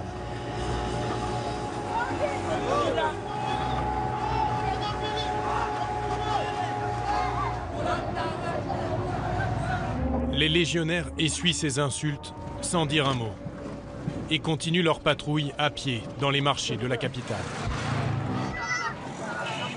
Comme tout à chacun, on est forcément touché par ces déclarations, mais vous savez, c'est pas notre mission, c'est pas... Nous, notre mission, c'est d'assurer la sécurité, on répond pas aux provocations. Lorsqu'on s'éloigne du camp de Mpoko, l'accueil redevient chaleureux. On essaie de stabiliser la sécurité pour vous ici. C'est ça notre but. C'est vrai que votre présence nous met importante. Soyez le bienvenu et bonne chance et bon service. Oui. Allez, Lucas, bon travail. Merci, bonne journée. Des encouragements, quelques insultes, mais pas d'échange de coups de feu durant notre séjour. Un calme relatif règne alors à Bangui, en grande partie grâce aux militaires français. 3 des leurs l'ont même payé de leur vie. Sangaris faisait jusqu'alors figure d'opération exemplaire de maintien de la paix. C'est l'une des grosses opérations, c'est pas la plus importante, et puis surtout, c'est une opération qui est en train de réduire. Le colonel Laluby en a pris le commandement plus de 6 mois après que les faits auraient été commis. La plupart d'entre nous ont ressenti le même effet, à la fois de stupeur, d'incrédulité, de tristesse, je vous l'ai dit, et évidemment se sentent blessés à l'idée que de tels faits puissent être vérifiés. Écoutez, rien n'est impensable. Nous sommes un échantillon de la société française. Donc je ne vois pas pourquoi des faits que l'on voit se produire dans la société française et dans tous ces milieux seraient impensables chez nous. Lorsque ces allégations avaient été connues, il y a déjà 1 an de cela, la justice avait été saisie, et quand la justice est saisie, ensuite, eh bien, elle fait son travail, et nous le nôtre. Le rapport de l'ONU est bouclé mi-juillet 2014. Il arrive sur le bureau d'Anders Kompass, haut fonctionnaire de l'organisation, qui le transmet aussitôt à la France. Dans ce document confidentiel, le représentant de la mission française à Genève reconnaît l'avoir reçu le 30 juillet 2014. Je vous remercie pour les informations que vous avez souhaité porter à la connaissance de mon gouvernement. Compte tenu de la gravité des faits allégués, il a été immédiatement décidé de saisir la justice. Dans la plus grande discrétion, l'armée lance une enquête de commandement classée secret défense et le parquet de Paris, une enquête préliminaire qui en restera à ce stade jusqu'à ce que l'affaire éclate dans la presse.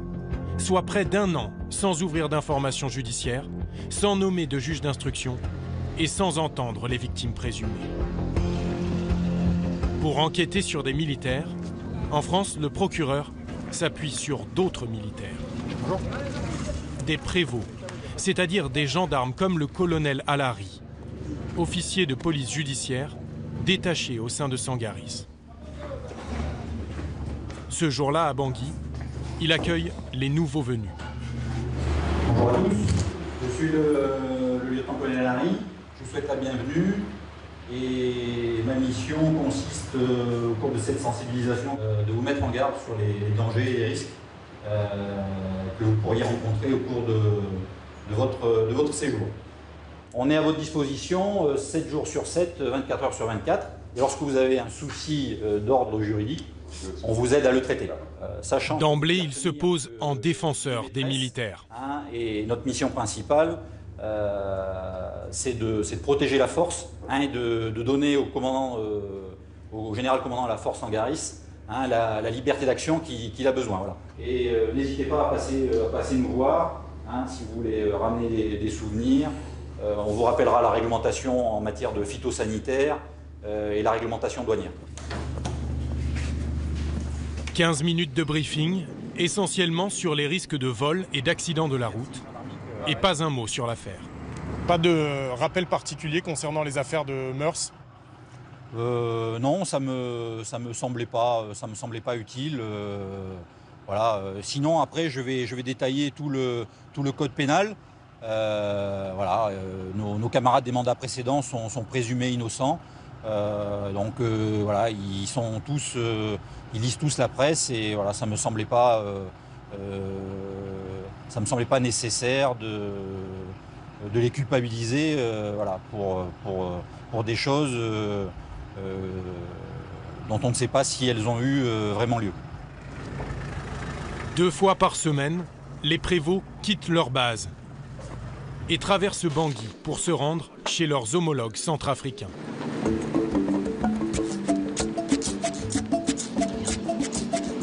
Les 2 gendarmeries ont la même structure, les mêmes procédures. Les officiers centrafricains ont été formés en France. Ils héritent même des vieilles motos de leurs collègues français. Mais la comparaison s'arrête là. La guerre a totalement déstructuré la gendarmerie centrafricaine. Ceux qui n'ont pas abandonné leur poste se retrouvent avec des centaines d'affaires à gérer. La section de recherche que dirige le lieutenant Kossi est débordée.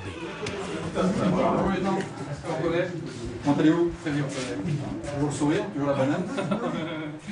s'il y avait des choses à savoir. Officiellement, gendarmes français et centrafricains travaillent main dans la main. C'est le cas sur l'affaire qui préoccupe aujourd'hui le colonel Alary. On avait envisagé là, de faire une opération conjointe à la sortie du camp, là, vous savez, là, pour le trafic des rations de combat. Le général trouve que ça fait mauvais effet. Ces rations, nous l'avons constaté, on les trouve facilement sur les marchés de Bangui. 3 € la boîte. Elles sont pourtant propriété de l'armée française. Leur revente est interdite. À l'intérieur, 2 repas complets, de la soupe, des biscuits et du thé. De quoi nourrir toute une famille en Centrafrique. Ce sont ces mêmes rations qui auraient servi de monnaie d'échange pour obtenir des faveurs sexuelles des enfants. Pour faire le ménage sur les marchés, les prévôts comptent sur le lieutenant Kossi, mais pas un mot concernant l'autre enquête, celle sur les viols présumés commis par les Français. Et comment vous travaillez sur ce dossier? Vous avez suffisamment d'éléments aujourd'hui? Bon, ça c'est le secret de l'enquête, hein. Des éléments, des indices, on va tout relever, on mène les enquêtes et tout va être présenté au procureur de la République. Il n'en dira pas plus devant ses homologues français. Les prévôts ont enquêté sans jamais alerter les Centrafricains. Ont-ils cherché à mener leur enquête dans la plus grande discrétion? Impossible de le savoir. Le lieutenant Kossi, en tout cas, a eu vent de l'affaire 11 mois plus tard, en écoutant la radio. Vous avez vu les checkpoints là? C'est les checkpoints, c'est là où se trouvaient les militaires français en faction. Et derrière, vous allez voir, derrière là-bas, c'est le site des déplacés. Donc cette proximité a fait que, bon... Et vous êtes revenu ici pour enquêter? Oui, on est revenu ici, on a pris des contacts ici, on a eu quelques témoignages ici, on a posé quelques actes d'enquête ici. Ça a été compliqué? Bon, compliqué dans la mesure où les faits sont déroulés, ça a mis du temps, quoi. Nous, on a eu connaissance des faits presque une année après. Et les présumés auteurs pas sur place à Bangui. Autre chose, les victimes également, il y en a pas mal qui ont quitté le site des déplacés et qui s'y trouvent plus. Donc, ce qui fait la complexité de cette enquête. Des suspects désormais hors d'atteinte et près d'1 an de retard pour les enquêteurs centrafricains. Les Français, eux, ont bouclé leur enquête préliminaire sans interroger les enfants. Mais l'affaire ne se limite pas aux 6 garçons cités dans le rapport de l'ONU. En tout, 11 enfants se disent victimes d'abus sexuels de la part de militaires. Tous ont été confiés à des ONG ou des familles d'accueil. Parmi eux, 3 fillettes. Nous avons retrouvé l'une d'elles. Il y avait des blancs qui prenaient des enfants. Quels blancs? Des Français. Ils les baisaient et les forçaient à sucer. Comment tu le sais? Parce qu'ils me l'ont fait à moi aussi. Ils disaient qu'ils nous donneraient des biscuits. Et ils t'en ont donné des biscuits?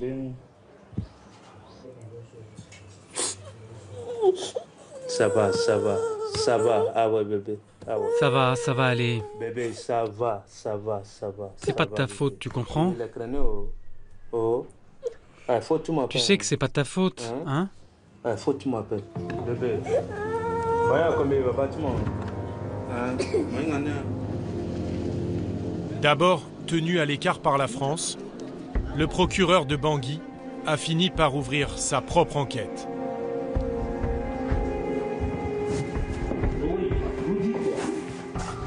Au vu des accords de coopération qui nous lient, la courtoisie aurait voulu que nous puissions être informés. Nous puissions être informés de cette enquête qui a été menée en sourdine par la prévôté française. Désormais, sa colère ne vise pas tant l'armée ni la justice française que les agences de l'ONU. Mais je vous avoue que c'est avec le cœur serré que je parle. Parce que je ne saurais admettre à ce niveau des ONG qui ont pour vocation la défense des droits de l'enfant et qui, étant au courant de ces agissements, ont préféré d'abord faire une autre prise en charge. Oui, je dis que c'est d'accord. Tout ça, ça concourt, mais sauf saisir la justice. Et moi, je cherchais là pour voir comment les inculper pour non-dénonciation de crimes. C'est ce que la loi a prévu. Il faudrait que nous puissions crier haut et fort que tous ces ONG-là ont eu un comportement complice. Pour le procureur de Bangui, l'ONU et l'UNICEF auraient failli à leur mission de protection en ne prévenant pas les autorités. Qu'en est-il réellement? Galiane Paléré a une toute autre version. Elle dit avoir agi immédiatement pour mettre un terme à ces abus. J'ai demandé une réunion assez rapidement, après avoir entendu les premiers témoignages d'enfants, avec les autorités de Sangaris. Et je leur demandais, en attendant que ces faits soient avérés ou vérifiés, de au moins mettre plus de patrouilles à ces différents endroits, de garder les yeux ouverts et de mieux contrôler les militaires qui travaillaient à ces endroits-là pour être sûr qu'au moins, si les faits étaient avérés, au moins ils ne continuent pas. Quelle a été leur réaction? J'ai eu une réaction très positive de la part des personnes avec lesquelles j'ai parlé, qui ont tout de suite pris ça très au sérieux et qui m'ont assuré qu'ils allaient immédiatement informer Paris. Ils vous ont dit qu'ils allaient informer Paris? Oui. C'était quand à peu près? Au courant du mois de mai. 2014. Oui. La justice française assure pourtant n'avoir eu vent de ces accusations que 2 mois plus tard, lors de la transmission du rapport. L'armée a-t-elle tardé à prendre l'affaire au sérieux? L'état-major, contacté par téléphone et par email, n'a pour l'instant pas répondu à nos questions sur ce point. À Paris, seuls les enquêteurs de la prévôté nous ont ouvert leurs portes. Ils n'ont toujours pas interrogé Galiane Paléré, dont l'immunité en tant que fonctionnaire de l'ONU a été levée en juillet dernier, ni les militaires français mis en cause par les enfants. On ne va pas voir quelqu'un tant qu'on n'est pas sûr que les choses que l'on a accumulées à charge ou à décharge soient bien vérifiées. Je ne viendrai jamais vous rendre visite si je n'ai pas d'éléments qui sont de nature à ce que je vous sois fondé à vous rendre visite. Vous ne les avez pas aujourd'hui, ces éléments? Pas encore. Officiellement, la justice française a fait tout ce qu'elle pouvait faire. À Bangui, l'une des victimes présumées est toujours chez l'abbé Ange. Le jeune garçon quittera bientôt le foyer pour un village loin de la capitale. Aujourd'hui, l'enfant a un abri, il a un dortoir, il a un lit, il est protégé, il mange, on s'occupe de sa santé. Je crois que l'essentiel serait là. S'il y a d'autres processus à faire, juridiques et autres, ce n'est pas à moi de le faire. La Centrafrique compte encore des dizaines de milliers d'enfants déplacés, qui dépendent toujours de soldats étrangers, et notamment français, pour leur sécurité. Votre enquête, Pierre, vous l'avez réalisée en juin dernier en Centrafrique et puis ces tout derniers jours au Cambodge où vous avez obtenu le premier témoignage exclusif de cette jeune femme française. Alors depuis, est-ce qu'il y a du nouveau dans l'enquête ? Oui, effectivement, on en est aujourd'hui au stade des recoupements parce que des prévôts, ces gendarmes spécialisés, se sont rendus cet été, en juillet. Ils sont restés 3 semaines en Centrafrique pour enquêter. Ils ont été rejoints par un juge d'instruction français, l'un des juges chargés de l'enquête, et ensemble, ils ont pour la première fois entendu ces enfants. Des enfants qui ne sont pas revenus pour la plupart sur leur témoignage. Au contraire, certains sont allés plus loin, c'est-à-dire que certains qui se disaient simplement témoins dans le rapport de l'ONU se disent aujourd'hui victimes. Ces entretiens ont été filmés, c'est important parce que maintenant, ils sont en train d'être analysés et les enquêteurs vont tâcher de confronter les témoignages des enfants, de vérifier s'il y a d'éventuelles incohérences dans leur récit et cela pourrait permettre soit de lever, soit au contraire de renforcer les suspicions qui pèsent aujourd'hui sur les militaires français. Pierre, dans votre reportage, vous dites que certains militaires français ont été identifiés comme des auteurs présumés de ces actes. Est-ce que des mesures ont été prises les concernant ? Non, pas de mesures immédiates. C'est ce que m'a confirmé tout à l'heure par téléphone le ministère de la Défense. Pourquoi ? Eh bien parce que les militaires sont des citoyens et des justiciables comme les autres. Il n'y a plus de justice d'exception pour l'armée et ils bénéficient eux aussi, bien sûr, de la présomption d'innocence. Ceci étant, ils vont prochainement être entendus par la justice française et cela pourrait être soit sous le statut de témoin, soit sous celui de gardé à vue. Cela dépendra bien sûr des éléments que les juges auront assemblés d'ici là. Et puis il y a cette jeune Française qui pourrait être aussi entendue. Oui, effectivement, Galiane Paléret a reçu d'ailleurs un email, une convocation de la justice lorsque j'étais au Cambodge avec elle. Elle va être entendue par la justice qui s'intéressera particulièrement à ces déclarations dont elle nous a fait part en exclusivité dans ce reportage. C'est-à-dire qu'elle dit avoir alerté les membres de Sangaris, l'armée française, sur place en Centrafrique dès mai 2014. Et si c'est le cas, alors pourquoi la justice n'a-t-elle été saisie que 2 mois plus tard ? Alors que dit le ministère de la Défense à ce propos ? Le ministère de la Défense, que j'ai contacté tout à l'heure, est ferme et catégorique. Cette information, cette réunion, si elle a eu lieu, ils ne démentent pas qu'elle ait pu avoir lieu, mais cette information n'est pas remontée jusqu'à eux, jusqu'à ce niveau. Et donc, s'il y a eu défaillance dans la transmission d'une information de ce type, c'est plus bas qu'il faut rechercher. Merci beaucoup, Pierre. Vous êtes-vous posé la question en franchissant le seuil de votre boulangerie-pâtisserie? Comment sont fabriqués les éclairs au chocolat, tartes au citron, millefeuilles, tous ces gâteaux si appétissants en vitrine? Saviez-vous qu'un croissant sur 2 vendu dans les boulangeries serait industriel? Regardez, nous vous dévoilons les secrets de fabrication de ce patrimoine gourmand. Pâtisserie, l'arrière-goût des gâteaux, retour sur ce reportage de Laura Aguirre-Descarcères et Mathieu Régnier. Paris, extérieur, nuit. Côté coulisses. En pâtisserie comme au théâtre, tout se joue avant le lever de rideau. Les premiers rôles ce soir, ce sont ces centaines d'éclairs. De petites mains en prennent soin. C'est des vrais petits bijoux, du coup, il faut faire attention à ce que ce soit bien droit, que ça ne coule pas, ça reste brillant. C'est délicat, c'est de la précision, et puis c'est vrai que là, il y a la beauté. Metteur en scène, Christophe Adam. Bonjour. Chef pâtissier depuis plus de 20 ans. C'est la même que d'habitude, la pâte à choux, ou vous avez changé un truc cette nuit?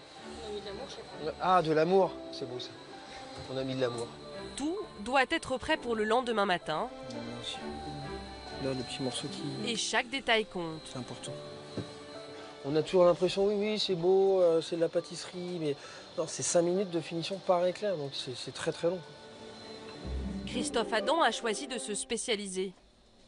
Il ne fait que des éclairs. Ça, c'est le chouchou caramel, crème caramel, le glaçage et les cacahuètes grillées caramélisées sur le dessus, trempées dans le chocolat au lait, et ensuite c'est poudré, c'est de la poudre d'or, et vous allez voir, c'est comme un maquillage. Une dernière touche avant d'entrer en scène. Quelques heures après leur fabrication, les éclairs arrivent dans cette boutique, au cœur de Paris. Manipulés avec précaution, sous les yeux des premiers spectateurs. La mise en scène est étudiée, les éclairs vendus comme des produits de luxe. C'est une crème en mascarpone et caramel beurre salé à l'intérieur. Le deuxième, c'est l'éclair vanille noix de pécan.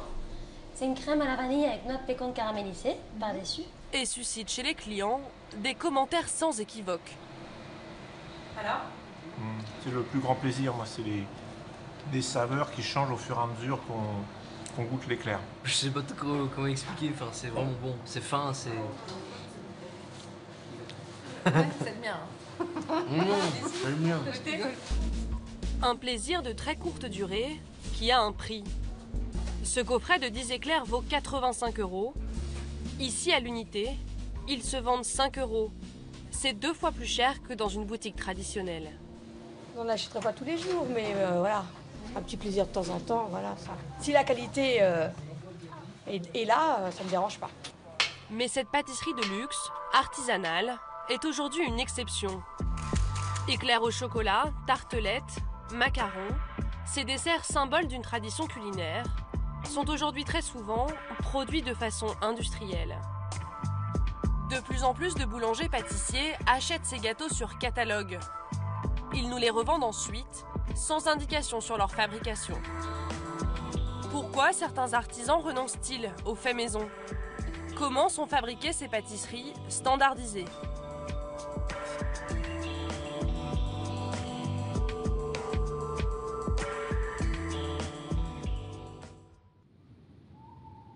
Travailler en pleine nuit, c'est le quotidien de Nicolas Bougreau. Il est boulanger-pâtissier en Ardèche. Bon, bah c'est parti. Allez. Un artisan passionné. Vous avez commencé? C'est bon? Vous avez tout sorti? À 48 ans, il a passé plus de la moitié de sa vie à élaborer des pâtisseries. Avec Tony et Morgane, ses 2 apprentis, tous les matins, ils font à la main choux chantilly, tartelettes, éclairs, tout en toute petite quantité. Qu'est-ce qui vous plaît dans ce métier? C'est ça qui est génial. Ça? Faire des formes un peu qui changent un petit peu aussi. C'est travailler la matière? Ouais, faut les caresser, faut les sentir. Elles vivent, donc on peut pas les forcer à faire quelque chose. Seulement aujourd'hui, Nicolas a du mal à vivre de son activité qui lui prend un temps fou. Il met près d'1 heure et demie pour faire les 12 éclairs qu'il vendra en boutique ce jour-là. Qu'est-ce qui coûte le plus cher dans la fabrication d'un éclair? Le temps. Le temps.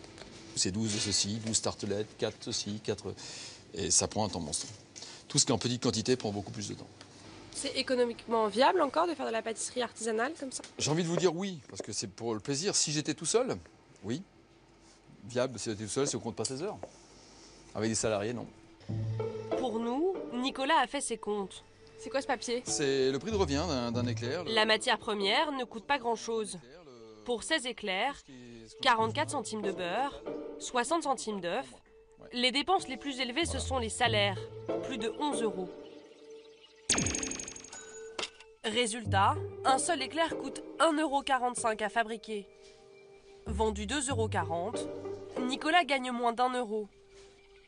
Pas assez pour garder ses 2 apprentis. Il va devoir s'en séparer. Pour moi, c'est une déception énorme. Pourquoi?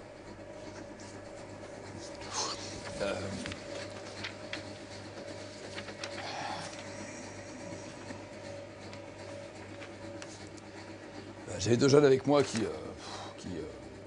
je les emmenais au bout, quoi, les emmenais au bout de leur CAP. C'est une fierté aussi de ma part. Puis l'avenir, c'est eux, c'est pas moi. Mais quand je vois actuellement, j'ai pas le choix, quoi. Malheureusement, c'est soit leur salaire, soit les fournisseurs à payer. Et j'ai pas d'autre choix. Dans le cas de Nicolas Bougreau, la pâtisserie artisanale n'est donc pas rentable. Difficile à admettre pour cet artisan qui a l'impression de bien faire. Alors il a décidé de dire tout au son désarroi. Tiens, je voulais vous faire voir une petite chose. Toute petite chose. C'est un coup de gueule que j'ai depuis un petit moment. Quitte à dénoncer au passage certains de ses confrères. Qu'on n'ait pas différencié des autres. 90% des boulangers à pâtissiers ardéchois et drômois, malheureusement, utilisent des produits finis congelés. Une honte à l'artisanat. Un exemple, les croissants, les pains au chocolat cru, les palmiers, les chaussons aux pommes, des entremets finis, juste décor et juste fait maison. Ouais, je suis un peu outré. Par moment, je me dis à quoi je sers? À quoi ça sert de faire tout artisanal? Un combat que Nicolas a le sentiment de mener un peu en solitaire. Une autre pâtisserie gagne du terrain, et celle-là est industrielle. À Bordeaux, nous avons rencontré l'un de ses nouveaux visages. Grégory Fouret va nous donner les recettes de sa réussite. Pour développer son affaire, il mise sur l'industriel et le surgelé. Aujourd'hui, il est à la tête d'une trentaine de boutiques, où il propose tous les classiques. Une offre en boulangerie traditionnelle. Pour le reste, on est sur une gamme qui est très large. Avec des traditionnel. Grégory Fouret a souvent ce mot à la bouche, mais dans l'arrière-boutique, les méthodes de fabrication sont un peu différentes. Ici, pas de pâtissier diplômé, trop cher à rémunérer. Là, je fais une tartelette aux framboises, donc je les mets par-dessus. Ce jour-là, c'est Lorraine qui s'occupe des tartelettes. Déco. Et du coup, sur la pâtisserie, vous avez un diplôme Ah non, pas du tout. Moi, à la base, j'étais esthéticienne en fait. Et du coup, après, moi, j'adore faire les pâtisseries, les gâteaux, tout ça. Vous n'avez pas du tout appris à faire des pâtisseries en fait? Non, pas du tout. Après, c'est vraiment moi-même. On décore comme on veut. Ici, Lorraine fait surtout de la pâtisserie en kit. Les fonds de tarte arrivent tout prêts, comme la plupart des ingrédients utilisés dans cette boutique.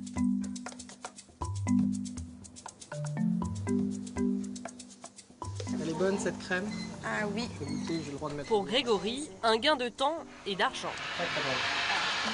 On a décomposé en fait un produit qui était complexe en tâches élémentaires simples. Sinon, on se condamne, entre guillemets, à l'artisanat. Pour augmenter encore sa rentabilité, sur certains desserts, Grégory ne fait plus rien du tout. Alors ici, nous sommes dans la partie négative.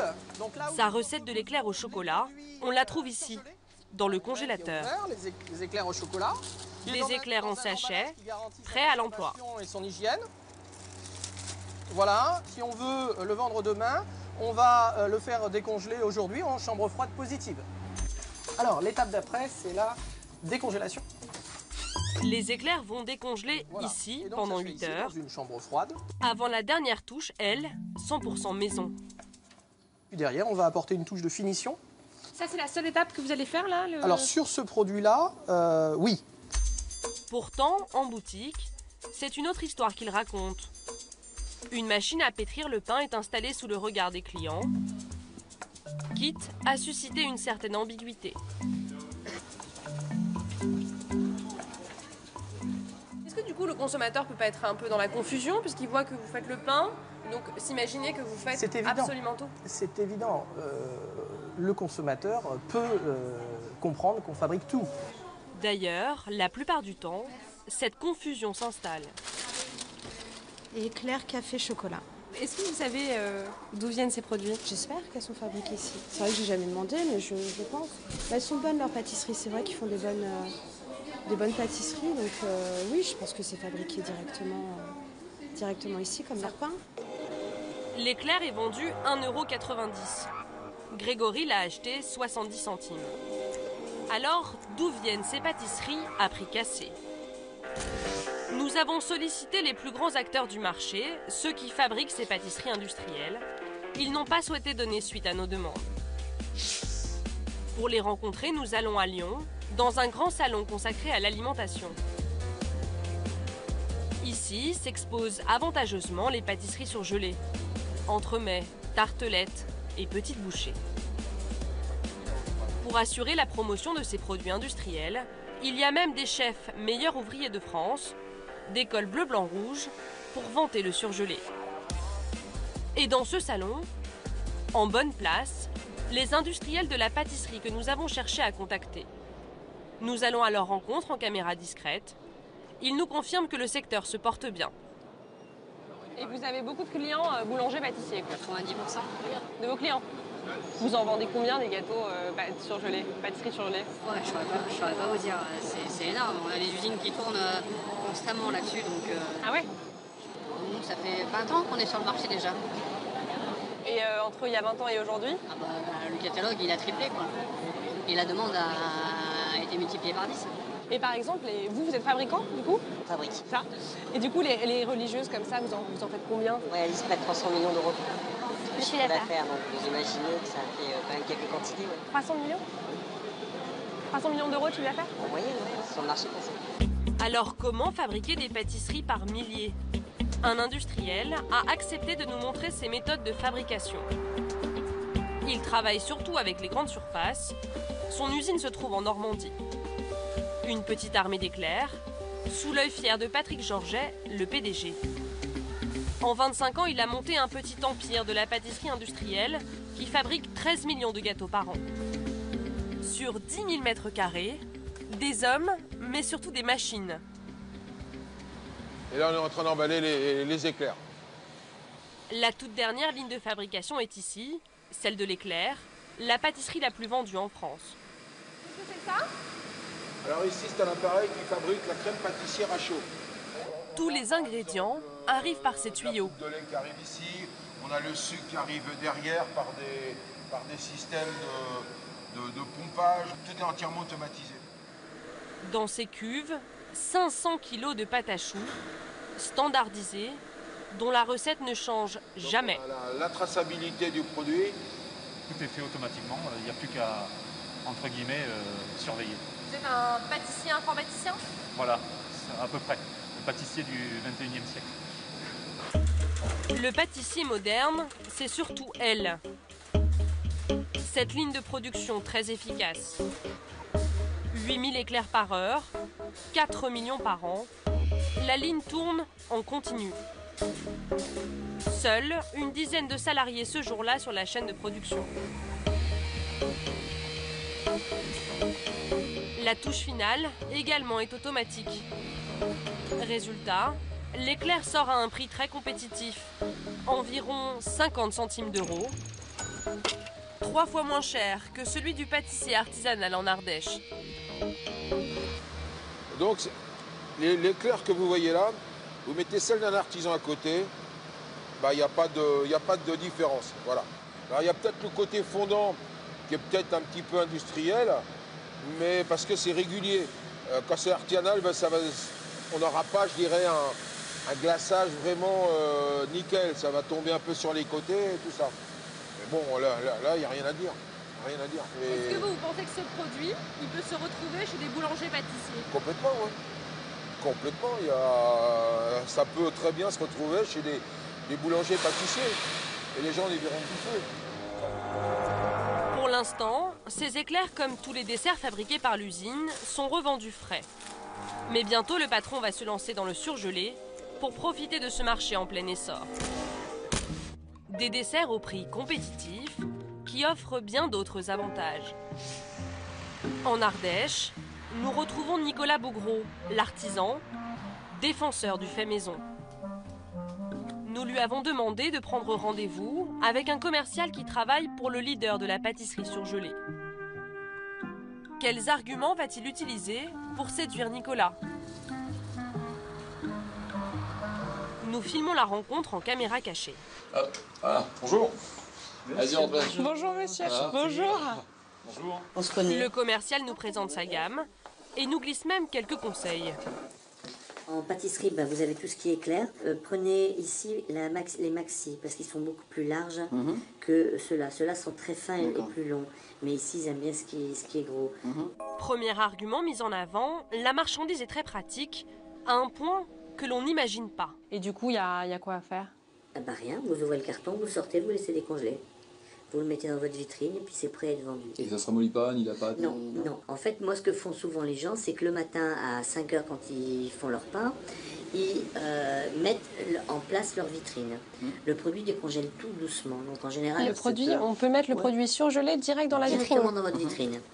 On pourrait, en fin de compte, ne rien fabriquer du tout, du coup. En fin de compte. Ah oui, vous pourriez. Monter une pâtisserie en fabriquant strictement rien. Ah oui, il y en a plein qui le font. Ne rien fabriquer, décongeler le produit à la demande et ainsi éviter les pertes. Le commercial avance ensuite son meilleur argument, le bénéfice pour le pâtissier. Et vendez combien vos desserts actuellement? De 20. De 20, de 20, de 10, de 20. Là, ça va, regardez, vous achetez 1,13 €. Vous vendez 2,20 €, vous multipliez quasiment le prix par 2, vous n'avez rien fait. Vous avez ouvert la boîte et mis en vente. C'est sûr que là... Merci. Avant de nous quitter, le commercial aborde un dernier détail qui a son importance. Il nous promet une livraison en toute discrétion. Une exigence de la plupart des boulangers. Ils préfèrent que leur clientèle ignore qu'ils vendent des pâtisseries surgelées. Un homme nous a donné rendez-vous en pleine nuit. Benjamin a travaillé pendant 2 ans pour le leader des desserts surgelés. Il veut nous montrer un étrange ballet qui a lieu devant les boulangeries-pâtisseries. Des camions, stationnés, sans aucun signe distinctif.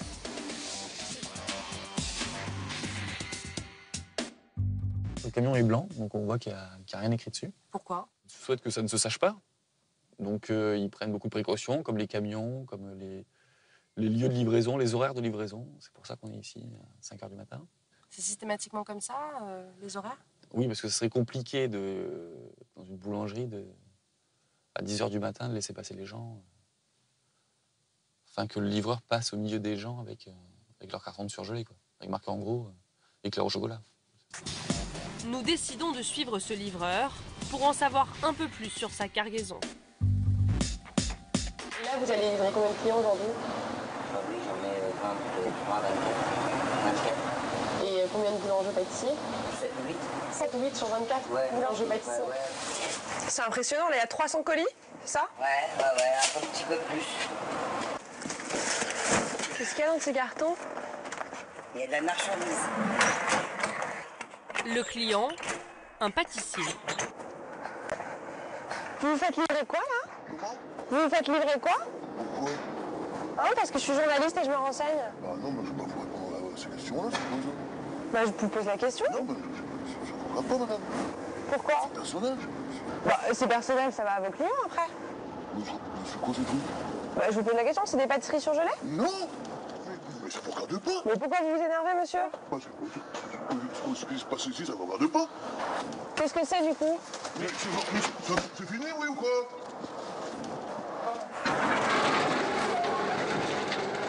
À quelques mètres de là, toujours dans le même quartier,